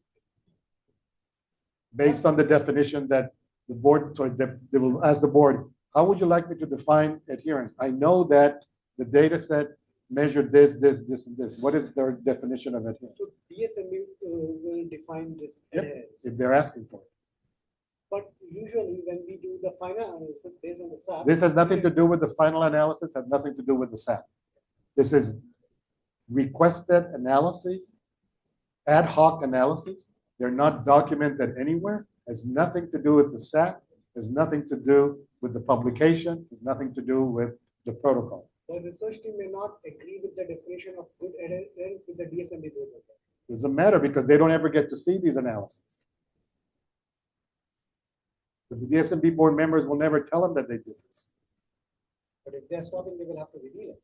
If they're stopping, they will say, we stopped it because we crossed the boundary. They want, these are all consistency, we call them secondary sensitivity analyses. These are sensitivity analysis that they're doing. They don't tell anybody that they did it. Huh? Then whose definition of adherence will be followed? Whatever the board member said. Not the research team? No, because they don't even know this was done. When they write a paper and they report adherence in the paper, they will report the adherence that the study team had put in their protocol, in their set. These analyses, they can do all sorts of screwy things here. They will ask, I want you to run a Cox proportional hazards model, but also I would like you to do a Weibull proportional hazards model. And I want you to do this, and I want you to do Bayesian this, and I want you to simulate such and such, and I want you to do that. Many of them don't do this, but if it's a crucial one, and the people that are there feel that, oh, I just crossed the boundary, what do? They like to do this kind of stuff. The results may differ in the end if this adherence thing is there. Yeah, but again, this never sees the light of day. Once the study is stopped, all of a sudden these disappear. Because the DSMB board member will know that this paper was published. So when we saw as based on our adherence, the hazard ratio was 4 point something. But The study, once they recommend the study stop and the study is stopped, they say goodbye. We have nothing to do. We don't care how you present it, how you publish it. That's your business. I finished my job when the study was stopped. They are not part of the study. They don't care if they stop the study, and let's say the investigator writes a paper that, whatever paper they want to write, yeah, that's your problem, however you write. It's not my study. A DSMB board member is not part of the study team. So it doesn't matter. It doesn't matter at all. These are things like, it's suppose that, you know, I have to follow a protocol for something, and I do other things to make me feel comfortable that what I've chosen to do is okay. That's fine, and I just do it, but I don't have to tell everybody that what I did. This is what this is. That this is only done for them to feel comfortable in recommending stopping the study based on having crossed the boundary. You already have that statistical justification. You're just trying to make yourself comfortable. And they do not define any new definitions. And they should not. It's a protocol. In the protocol, everything is written. That's why the good protocol will include everything. And the open report, as I told you, the table templates will include all the necessary information. And they need to do anything with that. They cannot go ahead and define anything. Including the compliance. No, they cannot define anything. They No, they differ with that. They can choose to ask anything they want, but it's not a new definition for the study. Yeah, So choose they can to look at ask. it. I can ask you to give me adherence this way, but that's not a study definition. It never sees the light of day. And Yeah. that's So for what Kumar's talking example, about you is know study how to, variables. you have a definition for adherence, which is defined in the protocol. And that's Fine. Give me Y group treatment for people who have 80% adherence. That's all they can say. That's a subcategory of the main definition. It's saying 80% adherence. No, but I differ with you. They could say, I want to define adherence this way. But again, that's because they want to do it, but that's not something that will ever be known by anybody or ever be published by anybody. So it is not ever goes into any template. It never goes into any documentation. Because they said, they may say, I mean, this is rare. I mean, we don't, our board members in our studies don't tend to ask for things like that because they know that if they ask for something new, somebody has to define it. They would have to define it. And then somebody has to program it. And so it's easier to, but somebody may be crazy enough to say, you know, you are defining adherence by pill count, but you're also collecting visits. I want you to create a combination adherence based on pill count and that. Never been in any protocol, never been in any study documentation. There's no derived data sets with that in it. Now the poor statistician has to create something if they have the ability to play with that data in the short amount of time that they're given this person, because that's one of the things. They're not going to ask for it. That's what I think is happening. We discourage them from asking, is what. Yeah, until this, it can be given in the open session, right? Sometimes what they do is, you say, whatever you're defining is on your own, but can it be only to the study? Can you develop to define the adherence separation? But then the study will know that the DSMP is asking No, something. they have a way to handle those kind of things. They don't always disclose it. They won't say why they're asking for it. They say, oh, they'll just in a casual way, in a meeting, they'll say, oh, well, how do you define it? Can you define it differently? Like, can you do this? Because they're all researchers, right? Like, they know how to handle those. That takes pressure off. So I have two more slides and then we have a nice example. So let's move on. So they will also start doing in subgroups that may not have been pre-specified subgroups. So they do everything that one is not supposed to do. And the whole purpose of this is only for them as board members to feel confident in making that recommendation. Now, remember that this recommendation is coming right after the meeting. When does this analysis take place? They will have anticipated that at the next meeting, there's a potential that we may be crossing. So in the weeks before, months before, they're already harassing the poor and blinded statistician with these calculations. I want this, I want this, I want this, so that you present it to us in the meeting where we potentially may be doing this. None of these things are ever told to anybody. Nobody knows that these ever happen. Okay? And the reason I know these have happened is because I've been the one that has requested some of these things in boards that I have been. So we tend to do this kind of stuff. The poor, unblinded statistician has to suffer when they have somebody like me asking for things. All right. Now, there's statistical concerns with early termination. As I mentioned before, you have fewer events and follow-up time because you anticipated certain at the end, but not at the middle.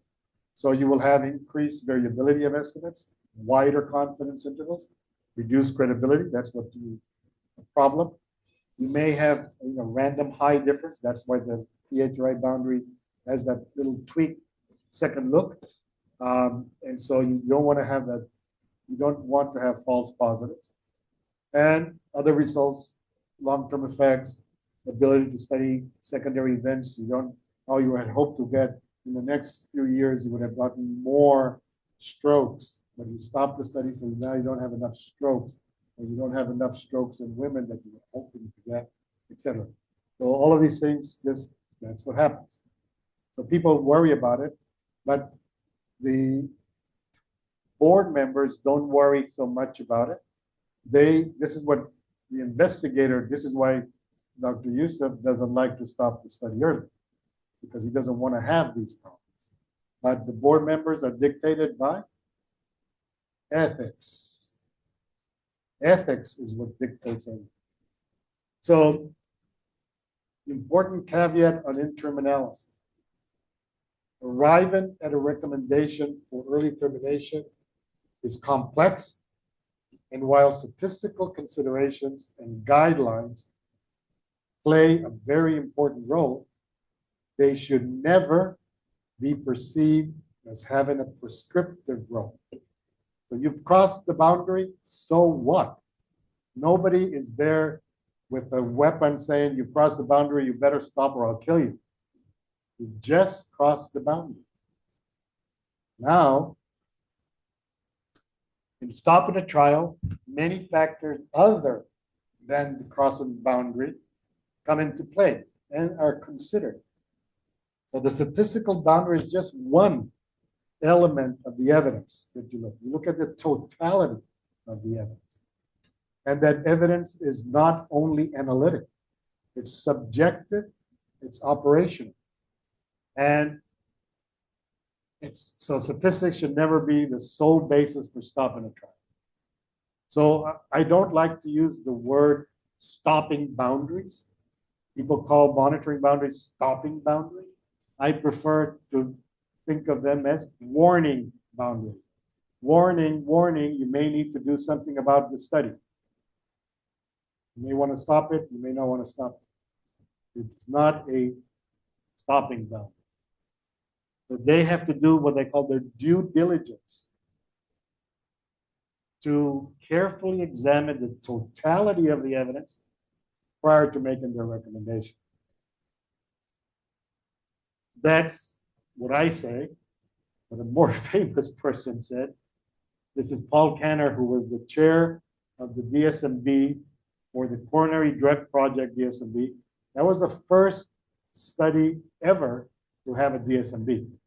They were being monitored by the steering committee of investigators until the Greenberg report said, no, you can't do that. So they created a DSMB.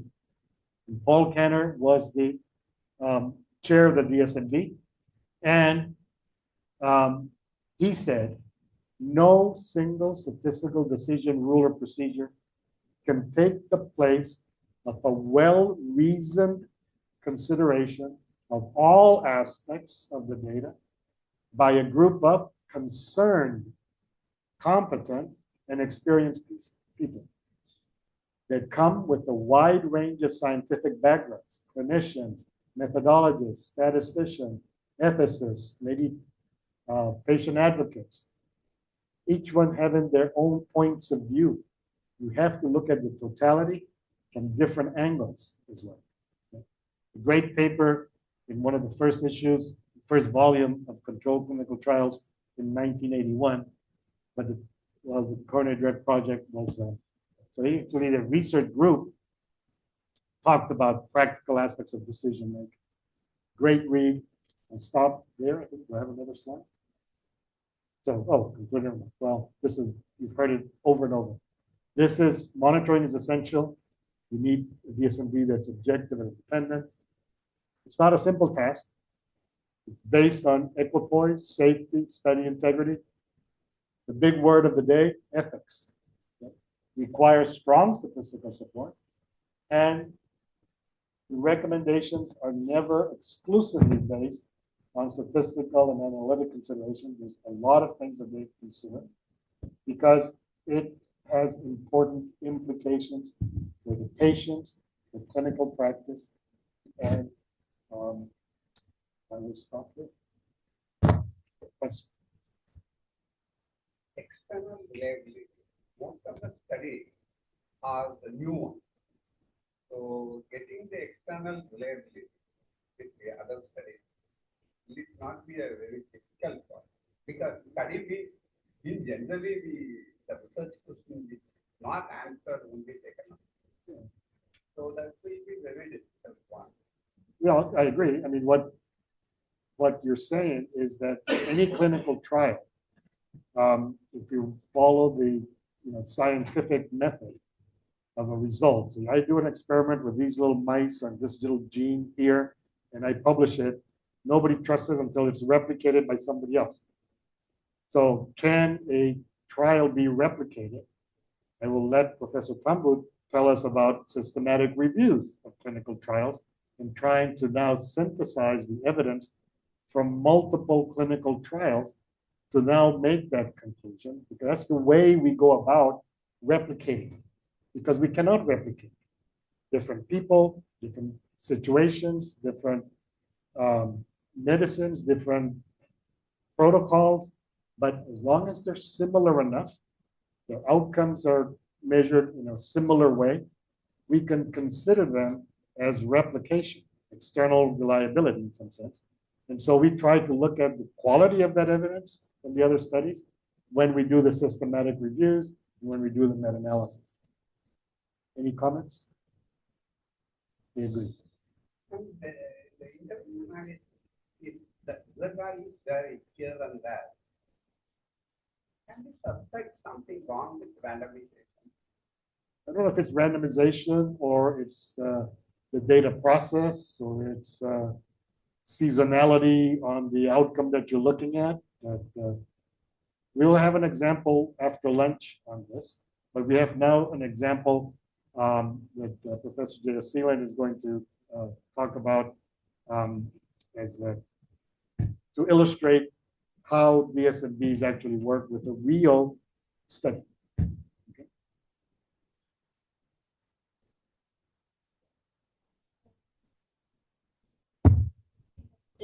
It did not really mention about the safety of the.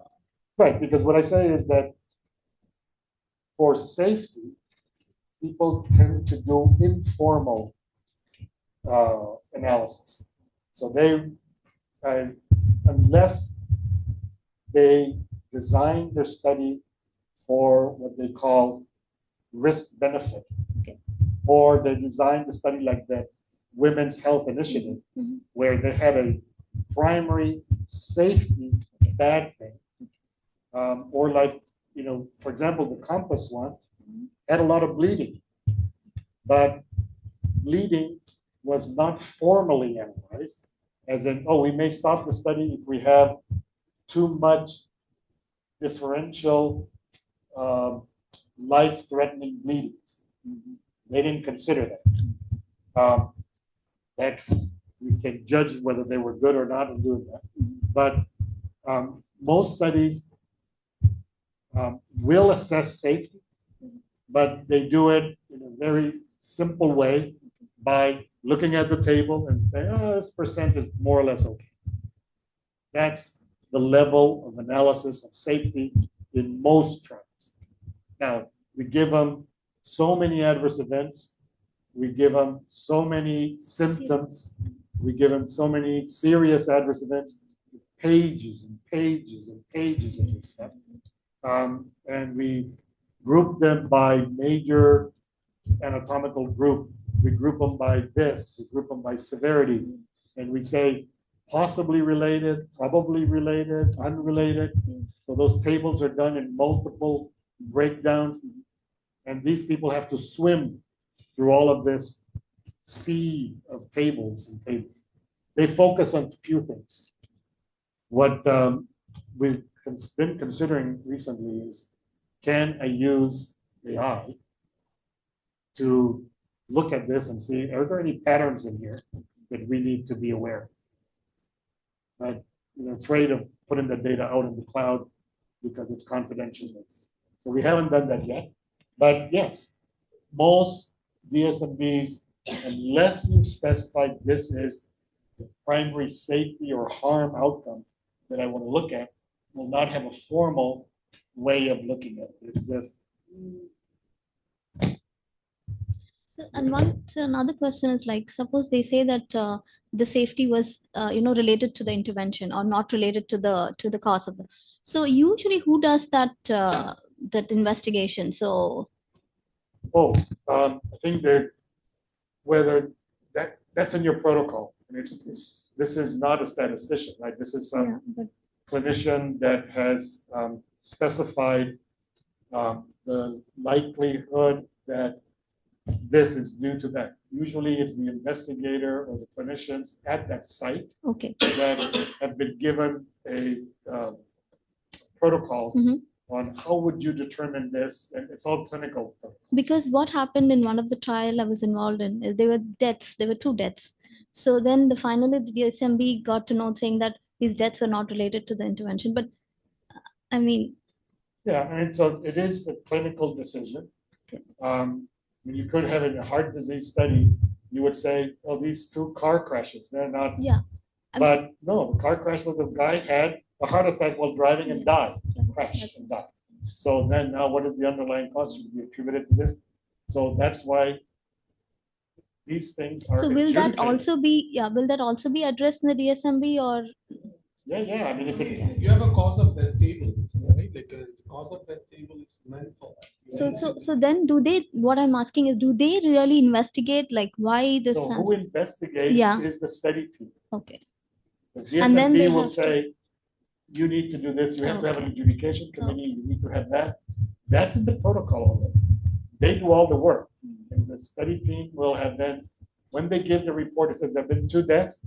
Here's the narrative of the death. Here's the whole thing on that. You can judge, and we have classified it. The adjudication committee has said this is due to this or not due to that. It's all there. It's not the board deciding.